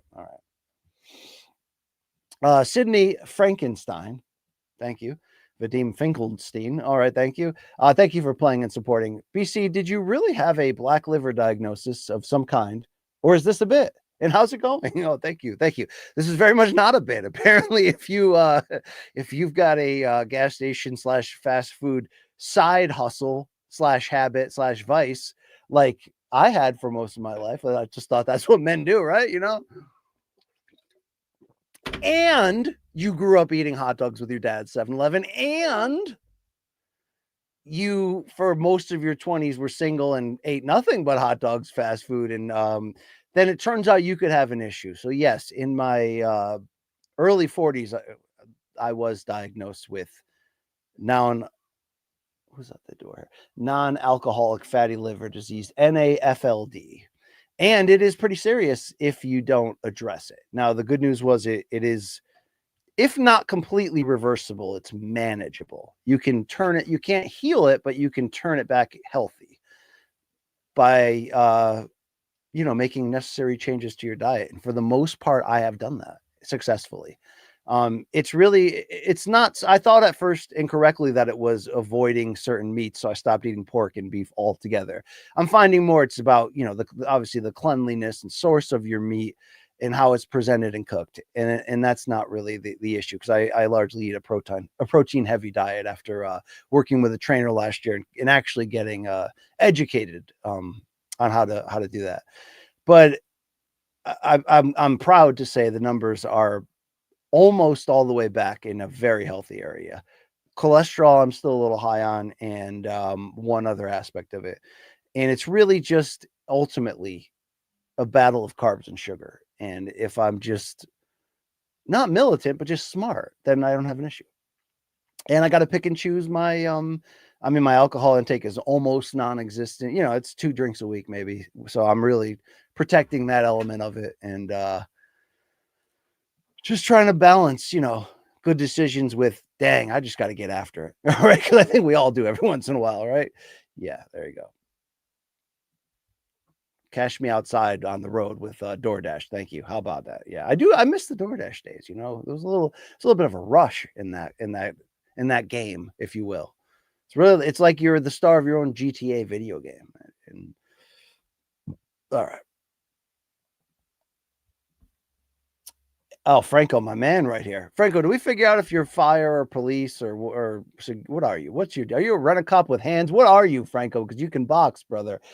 Did you see the Andre Ward Bernard Hopkins interview yet? Thoughts? So I haven't yet to watch it. I have tweeted out or retweeted a bunch of those links there. Not just because the Art of Ward interview series, part of the All the Smoke fight is part of the ecosystem here at Morning Combat under the great Brian Daly, but also because Hopkins I think he'll always be my favorite interview in boxing history, even though everyone I know has had, doesn't like interviewing him or has had those interviews where you ask him 2 questions and, 58 minutes later, you're like, my first question was, how you doing? All right. All right.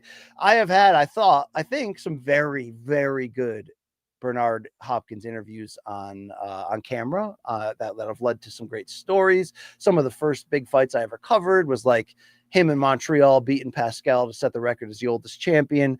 And I had a run of him coming to ESPN for interviews or me going to, gyms ahead of a fight where he was there. Well, we built a really good rapport. And I think it's still strong to this day. Bernard's one of my favorite people to talk to. But he does this thing when he talks to you, and Rafe used to get caught up in it, and it's great, but you get caught up in it. He'll just attach to you like the media room. That's 90 minutes. But it's 90 minutes with a legend, and he's delivering sermons. This guy, I mean, on nutrition, on everything. And sometimes if you gotta, it's like a fight. You gotta wait for your moment, but you can get that counterpunch in there and shift him off the narrative if you're smart. And I feel like I can work with him like that. So I'm excited to see how that goes for Andre. But the sound bites that have come out of that have been hilarious. Not just the inspirational stuff of him talking about jail and what that did to him in his 20s, and how unlikely his Hall of Fame career actually is, but how much he's like the whole topic of conversation on the liver shot. And the fact that Bernard awkwardly, for some reason, pronounces the word liver as liver like 84 times. I had to retweet that one. But Franco, I'm going to check that out, and we're going to see what's up to that. What's going on with that? Ham Sandwich, did you follow him to the... No, I'm never following Bernard to the men's room. We've learned this. Okay, that's where the real business goes down. Okay, you're going to get shivved in there. I'm not down with that. But I love Bernard. He's always going to be, I think, if there is a scenario like this where I'm bouncing the grandkid on the knee by the fire pit one day, and they're like, Grandpa, you covered the fight game, right? Like what, what was that like? I'm going to be telling Bernard Hopkins stories. You know what I mean? I value and treasure the time that I had covering his career there. It was a very special time for me. And he's such an interesting interview because not just the long-windedness, not just the depth of the fact that he's dropping wisdom left and right, but he's so intense. And you can, if you challenge him the right way, you can get some really epic results in that regard. And in the men's room. Thank you very much. Okay. All right. Game says Tim Bradley has some wild takes lately. He does. And that's what I love about him. Now you have to understand that Tim Bradley was always one of my favorite fighters from a journalism and even fan standpoint, but mostly journalism, because if it's not Hopkins, then my favorite interview of all time is Tim Bradley. And he's just so damn honest. I love the few times I've been able to interview him on camera at recent super fights that I've been at with a camera, like a Fury Wilder 2 or whatever. But I thought the tail end of his time with Teddy in the ESPN booth, that I felt like he was getting a little too much Teddy-like, where he would have like these in-character rants. And sometimes they work, but sometimes when he's throwing up the money in the air and he's doing that bit, I didn't think it works. I think he's in a really good groove lately. And I like who he is as a commentator, as an opinionator, as somebody who's willing to stand on that line to younger fighters. I mean, Teo wants to fight him now, it seems, over some of those comments, or previously did. But I'm not turned off by it. I like it. Do I always agree? No. I mean, this is interesting. Him taking, even if it's a top ranked company guy side, but him taking that line of like, hey, Boots, you don't want nothing to do with Teo. I disagree. I mean, I think this has potential to be absolutely incredible. But shout out to Alan Dawson for texting me right now. Alan Dawson's the man. That's my guy right there. Okay.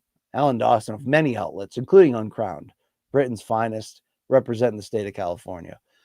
Yeah, he did say, Game. He said that Teo's could beat Boots. But he's saying that Teo could beat Boots easily. And I'm like, no. I wonder if the size is going to be too much. The size of Boots mixed with the speed and athleticism, just dynamacy. Yet, when Teo is flowing, it's got to be on his terms, and he can throw a no-hitter. Like the first half of the Lomachenko fight was on his terms, right? That Taylor fight was on his terms. He's dynamic. But so is Boots, and he's bigger, and that does matter. Can't wait to see that fight needed. Although Twitter over the last 24 hours is trying to tell us that Haney Teo is picking up speed and could be next. Dynamism, dynamite. Jason C, thank you. Dynamitizing, thank you. Okay. let's hear from Alan W. again. Thank you for your support, Alan. BC B-hop his kids when playing rec basketball. Yeah, yeah, I do. My wife just had like that chat. She's like, do you have to play that way with him too? And then again, I don't mean to sound like Kevin Bacon at the end of Sleepers, that fantastic 90s movie about child touching in a boys' home jail. But I try to make you tough. You know what I mean? I try to make it tough. Yeah, you're damn right. Okay. Until I can no longer defend that court, I will hold that court down under any means necessary. The point is, you need to take that court from me, son. And sometimes you have. Sometimes you have. This guy's on a run right now. He's on a comeback. He's on a roll. All right. Take it from me. Let's go. Let's go. That's what I'm talking about. Thank you, Long Island Luke, for joining. No, the time changes all the time. It was 1 o'clock today. I got to head to a big track meet today. Shout out to the kids. We got to see what's going on there. All right. But Franco, I'm going to check it out and I'm going to get back to you. All right. There you go. Oh, yeah. Great city, never been. Sewell's the man. All right. Joe from Run Dem Cheeks, because that's what he does, right? That's my guy. Hey, BC, what song has your favorite intro? That's such a great question. That really is. What song do I believe has the best intro? That's a topic to be pondered, to be splendored, to be researched, to be endured, to be lived. But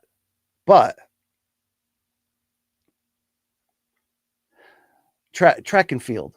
I got a big track and field meet today. All right. Big Duke. All right. There we go. The mile, the 800, the mile, these kids are getting after.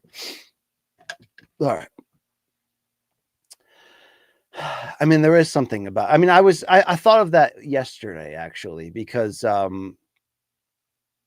Tumbling Dice by the Rolling Stones, one of the greatest songs of all time off of one of the greatest albums of all time, Exile on Main Street. But there's something about the first note of that song, that first little jingle that Keith played, and then it builds up to the ooh, and then Mick Taylor comes in. I mean, that is a early sort of just catch you, build up and nail it moment right there. No question about it.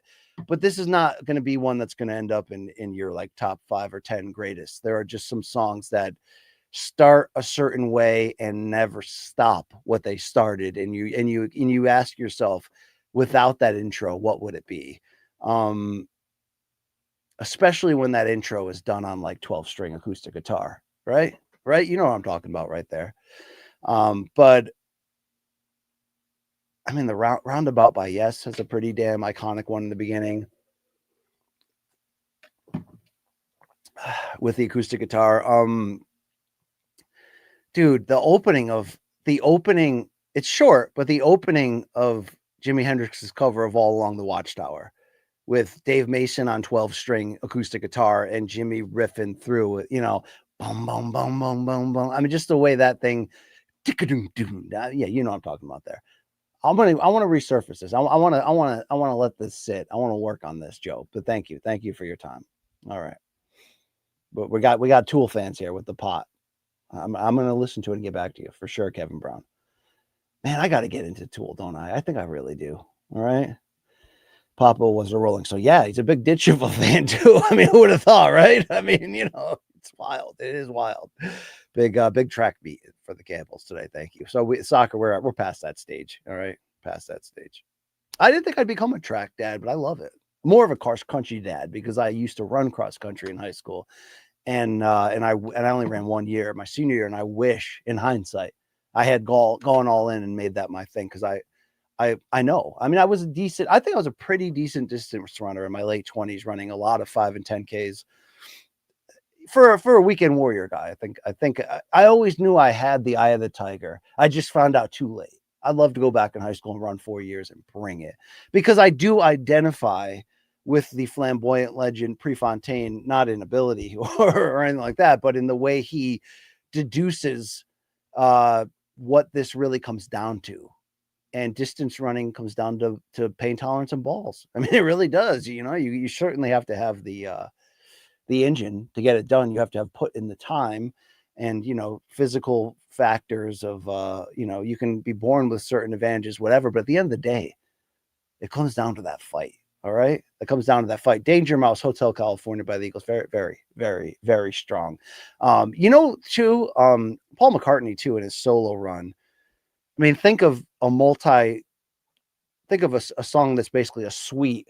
I mean, Band on the Run, which has such an iconic intro that leads into an iconic sort of secondary bridge intro that leads into the real song. And that's a different level of intro and setting the stage. Oh my God. How about Van Halen's cover of Pretty Woman by Roy Orbison, which begins with Intruder, the sort of, bridge track in between that sort of sets the stage. But most radio stations that are cool, will run Intruder into Pretty Woman when they'll run it back together. How about that for an intro?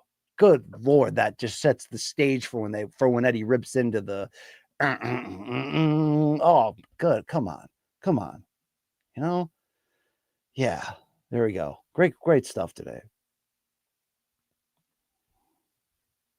L&W back on the diet cake. BC, what does your diet look like these days? You skinny F. Well, I'm skinny F with a little bit of a gut because I had a personal trainer last year. Shout out to my guy Darren, the absolute man. And I did it for a year, and I really feel like I not only got into the best shape of my life, not only learned over the long haul how to sustain that, even if I'm not currently sustaining it on that level. Then I sort of hit a real mental setback at the end of last year, brief one, but a legitimate one where I'm like, I stuck to I did it for my liver. I did it for my long-term health. I did it to be the best I could be in my job. But I committed to this much of a physical change in a lot of ways to try to seek it. Is that the missing link in my mental health battle? Is that the thing that's going to get me, in the best possible position to succeed in all the areas of my life that I need to? And what I ended up finding out was that I was trying too aggressively to get away from the medication for my own personal battle. And what I really needed was a different dose of the actual medication. So there was an adjustment period for me where I did put the weightlifting to the side. And I've really just the last 4 or 5 months been on this sort of maintenance kick of eating 75% right and then 25% off the rails. But seeing if I can sustain this with a high protein diet, a little bit of weightlifting, but I haven't been back into it like I want to be. And it's working. And I basically try to eat clean from waking up through dinner, and I do a pretty good job of that. A couple missteps in the evening, we get loose and turn forward sometimes, but it's working. It's putting together knowledge finally, and I'm in the best place mentally I've been in a long time. I didn't think it would come through doubling my dose, but for me in my personal journey, it was the missing link. And so I'm excited about what I can do now, putting the whole package together where the diet and the fitness is on the same level, because I do, as a 40, soon to be 47-year-old man, hear that clock ticking and know the importance of not just putting on, but maintaining muscle during these years to set up for hopefully a very active run as a senior, and a guy that's going to be walking. I walk a lot. That's a big part of what I do too, with with the dogs, with my wife, whatever. So especially in the warm months, I can, we can go as much as 6 miles a day. And I think that's a big part of it too. No question. But this is just a diary of a madman right now. Okay. BC, you're going to live forever. Brody Moret saying, like Bob Arum. I hope so. I mean, Bob is still spicy as ever. Okay. As ever. Old man Dave, double dose of AG1, AG squared. Until my product runs out. I'm a big AG1 fan. Thank you very much. I probably picked that out of a conversation between you guys right there, but Remix. Thank you, broski, my guy. Thank you. Remix says, I just discovered in Eric Clapton's Layla, there's one of God. Say what you want about Ian Machado, Gary. Say what you want about life as a cuck. But him coming out to Layla while married to Layla, I think that's pretty badass, by the way. He's saying there's a video where he has a lit cig sticking out the top of the guitar. Was his aura fame that big? Yes and no. I mean, I respect and really like a lot of what Eric Clapton brought to the table, and I'm not trying to say that he's overrated or not the guitar god of where he belongs historically. Most of his solo career is not for me. It's a little too adult contemporary. If you do watch the big documentary that came out a couple years ago on him, you will see how much alcohol and heroin, like, really, I think, robbed a lot of his creativity. And I mean, he was a down bad drunk for a long time, and I think that did change him. Even if his proclivity was to go toward the direction of pure American blues and adult contemporary over that run, after the mid 70s through today, where he's still pretty prolific in general. My opinion is that he could have been as great as he is. He could have been even better.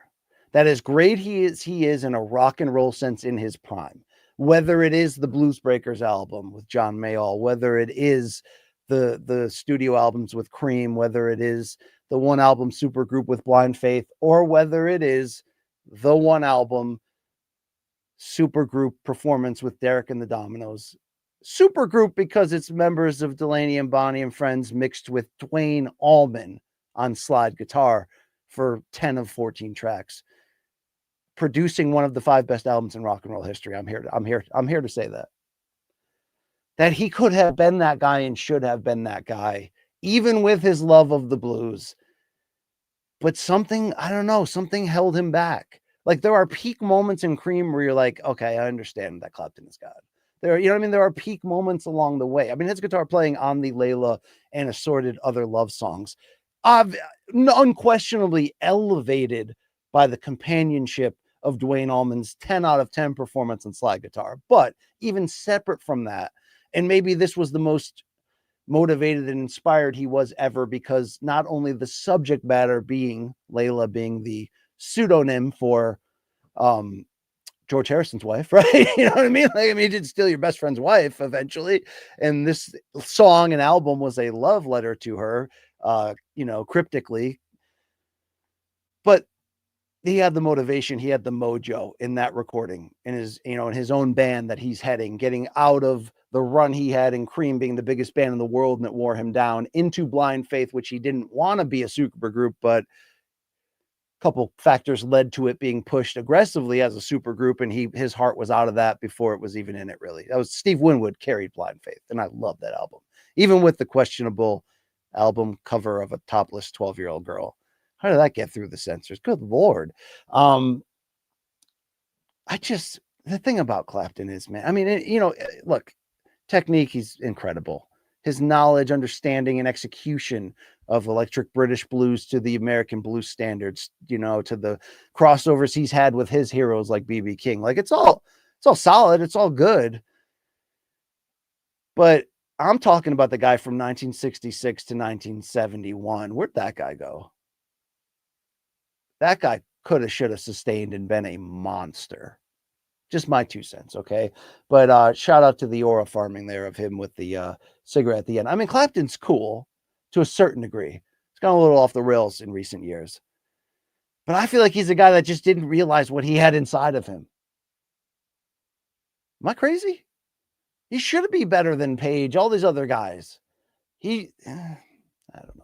These are things that, these are debates that go on in my head as the vinyl's playing, okay? There we go. Thank you for discovering and talking about it. All right. This is Dave R. 18. Because there were 17 other of them first. But this is the 18th one.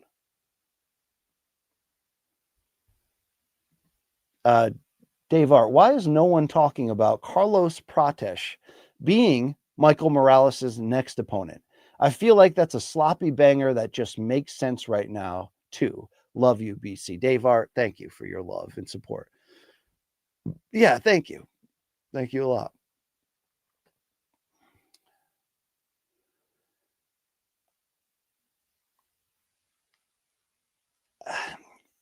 it's the same argument of why did they just not fight each other before Protest lost to Gary? People don't always want to do, the two red hot unbeaten prospects or wherever they were in terms of their losses in the UFC, but two absolute red hot. They don't always want to do them against each other early because you kind of set one back where, it's sort of the argument of should we just get Islam Ilya now or should we be happy that they're both going to go off into title fights? That'll be fun. That'll create buzz separately and maybe they'll reunite one day. I don't know. Maybe I don't think you do it now because one's going up and one's kind of coming down for a second. If a lot of people would favor Morales in this, even with the expectations of it being, a war, a fun war, are you setting it, is that the right move to do to Protest and potentially send him down 2 losses? Or would that be the right move to have him coming off of a recent loss with a lot of questions be the one that humbles Morales? Like, then you kind of have 2 guys at the same level.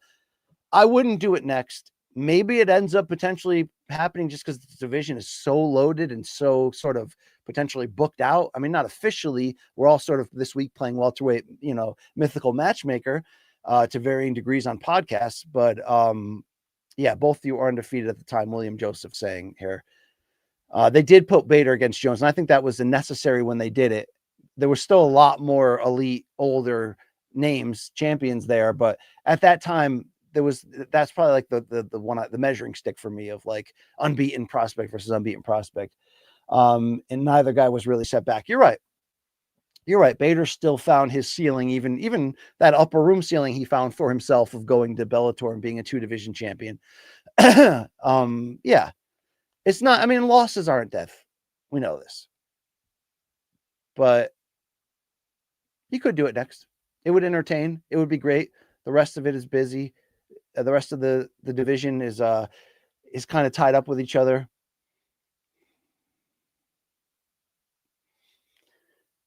I don't hate Morales Colby either. I mean, if we're going to use Colby for what he has left, like he's already in the Buckley fight showed us what stage he's in now. Although I was arguing the other day for Gilbert Burns against him,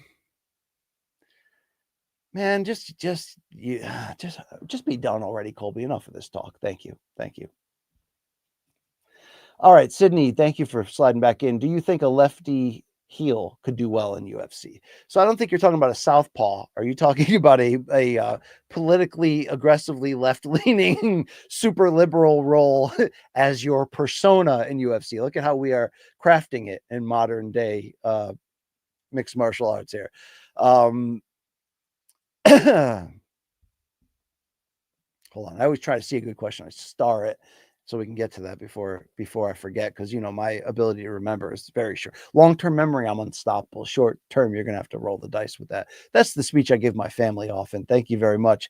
No, I don't think it would work, but it would be interesting if an established fighter who already had a little bit of, I mean, interesting. Do I want more politics in MMA? No, I don't want politics in my combat sports. All right.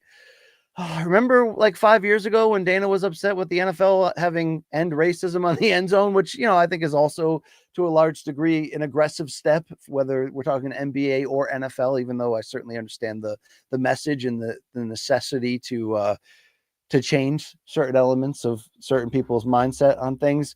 No, I don't want this, but it would be interesting if somebody was already established and they just became more open about their politics. And then we're actually willing to criticize UFC in that regard. Probably not a smart move in terms of their leverage and future matchmaking, but now how about we just not do that? How about we not do that? All right. Thank you.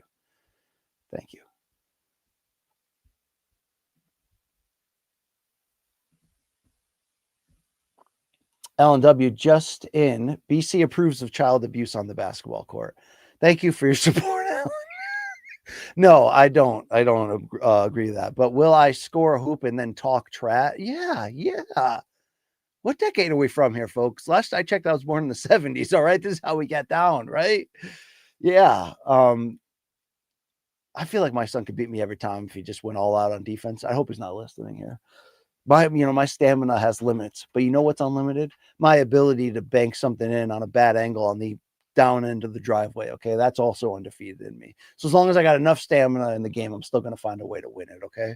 Tough love or not, Alan. There you go. Let's hear from Cosmo Kramer of Seinfeld fame. Thank you for sliding in. Favorite Memorial Day weekend tradition? Parade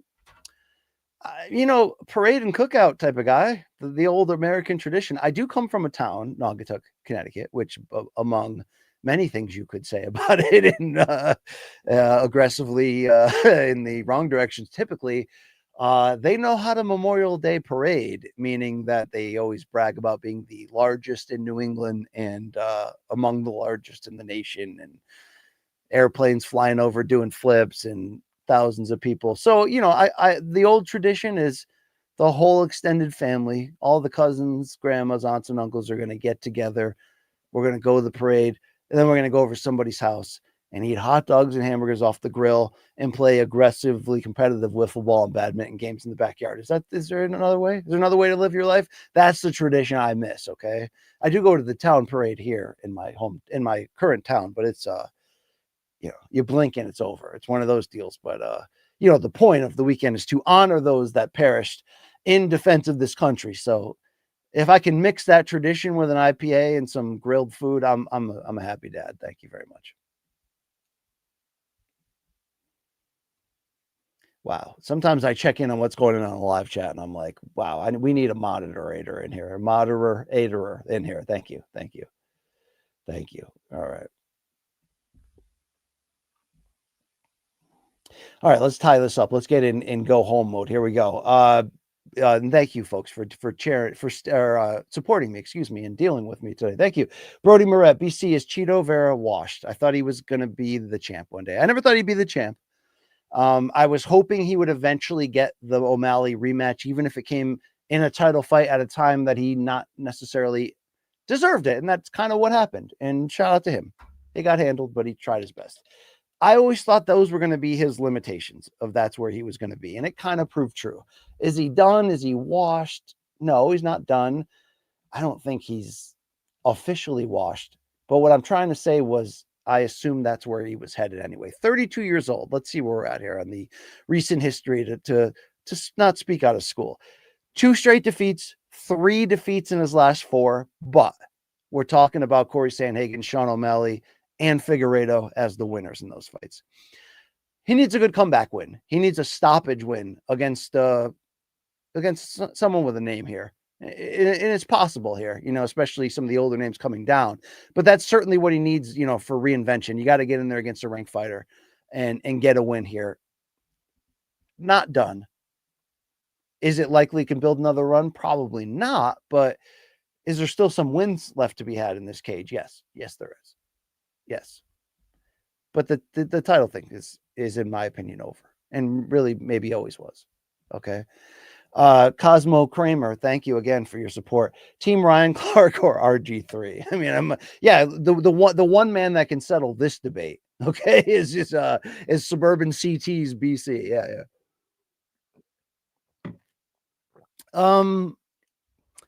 Surprising the aggressive nature of them going after each other so publicly. A lot of people are going, that right there is what's wrong with sports media, and it's fueled by ESPN, and it's blah, blah, blah, blah, blah. And to some degree, I think maybe you're right. Outside of anything racist that may have been yelled from the crowd, which, in any sport is both inevitable, unfortunately, but also like part of the game and also, gross. And I don't want to see that. But separate from that, this is not a story of race. Now, they made it, about the color of skin of RG3's wife, and you can't have this opinion because of that. It's like, okay, now we've gone way. Can we stop? Can everything not be about race? What's really fun right now? In a lot of ways, the WNBA. Am I watching night to night? No, but I'm kind of loosely following what's happening because it's good these days. They've got characters. They've got rivalries. They've got a lot going on positively for them. A lot. I can't believe we're here. I cannot believe we're here, but we're here and it's fun.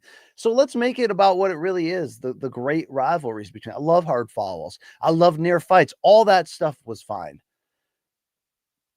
But let's stop there and just focus on when are they playing next again? Where are their teams at? Like it's about like Bird and Magic was about race in a larger sense to a lot of people, but it was also just about this great rivalry and and trying to one up on each other, and look at both right away.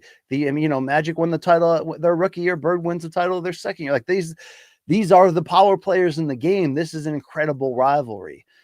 I don't know necessarily if Clark versus Reese is that competitively, but it plays into this larger conversation of how important these young stars are to the league's image right now. And it is more fun when you got saucy soap operas here of trying to one up each other. So let's play that card. Let's aggressively go down that road, because me being a fan of both women and basketball for so long, I never thought there'd be a day where like we'd be going out of our way beyond like, I'm a fan of the hometown team, or my daughter plays and I'm supporting her or whatever.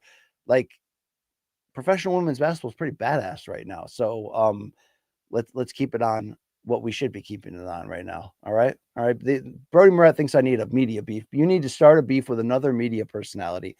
Is Carl Froch taken? Start attacking Mike Bone. We'll have your back, brother. No, I mean, there is some element that is, I guess, loosely fun about, imagining. I mean, are there times that there is a quote unquote rival or competitor or just contemporary of mine in this game when I see them say something publicly and I'm just like, man, screw that guy, or I'd love to be the one that can come on to Twitter and be like, that's so dumb and here's why, and then I guess we're going to be in a war. There's part of you that wants to knee jerk do that a lot. Yeah, but that's not the game I'm trying to play. If you stumble into one of those, unfortunately, you do what you have to do, right? But I think media beefs is one of the lamest things of all time, even if I do, share the tweets. Like, you see what just happened? Oh my God, it's getting crazy in here. Look, it's hard for me to kind of preach it's about the athletes, blah, blah, blah. Like, we shouldn't make it a story about ourselves when I'm also a podcaster and do ridiculous things sometimes for the love of the joke or for the show or whatever. But there is a line. And at the end of the day, we are media personalities that in theory have the same interests of you as the listener. So let's get together and create community and content and talk about it. And I don't always think it should be where we need to fully respect and not insert ourselves opinion wise. I kind of like sometimes when a guy like Jed Meshew will stir it up and talk about a fighter in an aggressive way, almost to a certain degree. But whether it's beefs between media and athlete or beefs between media members, it seems very tired and forced from my position most of the time, and petty, and just not what I'm about. I'm about this covering this game. I'm about this game producing great moments that we're just lucky to have it had happen in our era of watching and studying and enjoying this great art form. And I want to make money and call big fights. Anything wrong with that? There's no time to be beefing in between. All right. I mean, if Mike Bone challenges me on his next podcast to a one-on-one game of basketball, I'm going to it's game 7. It's game 7. Right. But outside of that, I like Mike Bone. He's a great guy. Right. BC I mean, what's he going to do? Volume joke me? Right. I know. Shout out to Shab. Yeah. Take that. All right. Shab's coming back. All right. That's what I'm talking about. No, I'm not fighting with Brendan Schaub. But him and Nate Diaz, it was interesting, I guess. Thank you. Shine On You Crazy Diamond has the best intro, but it's like 8 minutes. I mean, that's a great point. The song is basically 5 different tracks on that short, amazing album with the same, with the, or the Wish You Were Here with the name of the album. But but there's like 4 tracks alone that combine to be the intro. That's an epic intro too. And how long it builds to get to that first, like that droning note. Oh man, shout out to that guy on guitar. Heck yeah. Yeah. Okay, let's get through this. Here we go. This is from Argus Wins. BC, I would love if you and Luke autographed gear or posters. I would spend stupid money on that. Listen, Argus Wins. Stay tuned. You're going to have an opportunity. We're coming. We're coming on. We're coming on again, guys. Okay, we're going to be back. And we love, I don't know, there's something classic and cheesy about having your own merch. It's like, a vain pat on the back that others would wear your clothes around. But I don't know. I feel like having the ability to have merch is always I always look at it as a gift for fans. If I'm following a show, I want to wear their merch. So I appreciate you guys having always get our back. It is a great way where you could support the show and get something hopefully stylish for yourself. But merch 2.0 or 3.0, wherever we're at, it's coming. It's going to be different. It's going to be better, I think. And I think you're going to love it. Stay tuned. Thank you. Boobs. Yes, boobs. We out. We're almost out here, Alan. Almost out here with these boobs. Thank you. Moobs. Excuse me. All right, couple more, and then we're gonna go here. Big track meet. Oh, old man Dave, I appreciate you. Thank you. Appreciate the content. Have a gas station hot dog or two on me, says Dave. Not sure what a hot dog costs these days. Oh, maybe get a Johnsonville cheddar wurst. I've been off the hot dog train for a while because, if there's one thing that's going to re-aggravate the liver, it's certainly that. But with summertime, cookout season, approaching, graduation party season approaching, right? I mean, if you're a dirtbag dad, the best thing you can think about getting invited to a graduation is gonna have hot dogs and hamburgers, definitely, right? Some cold drinks, let's go. So excited to get back on that train. I did have something out of pocket the other day when my wife and I on a date went to the expensive movie theater with the waiter, those gimmicks they got going on. And I purchased for $10 a dirty cherry cola that had like heavy cream and whipped cream and other things in it. Just an immaculate piece of ridiculous food content there. I loved it. Thank you. Oh, that was a great protest question. Thank you. All right. We have any stragglers or lingerers? Thank you. Thank you for J Ray's here. J Ray BO2. Disappointed there were no Biden prostate cancer jokes. Do better, BC. All right. Wow. Auto accidents bad, national tragedies and incurable illness. Good. Yeah, we're pretty hypocritical in the things that we try to pass off as edgy but funny jokes, but then in the other areas that were like, oh, I wouldn't touch that, it's like, yeah, I'll make the Dale Sr. joke, but what that guy said about Puerto Rico that time was awful. Yeah, it pretty much was. Yeah, I mean, to have great humor nowadays, sometimes you do have to take a chance, but shout out to Joe Biden. I can't believe they tried to roll him out there. I mean, obviously there's a health human side of this. I really don't wish ill will on him. I just can't even believe they even attempted to push that guy to the oh my God, that's unbelievable. All right. Great show. Thank you for playing. Cheers go out to all of you, especially to old man Dave, especially to all of our people here. Check me out Friday, 11 a.m. on the Eastern times. Thank you, old man Dave. Cheers to everybody.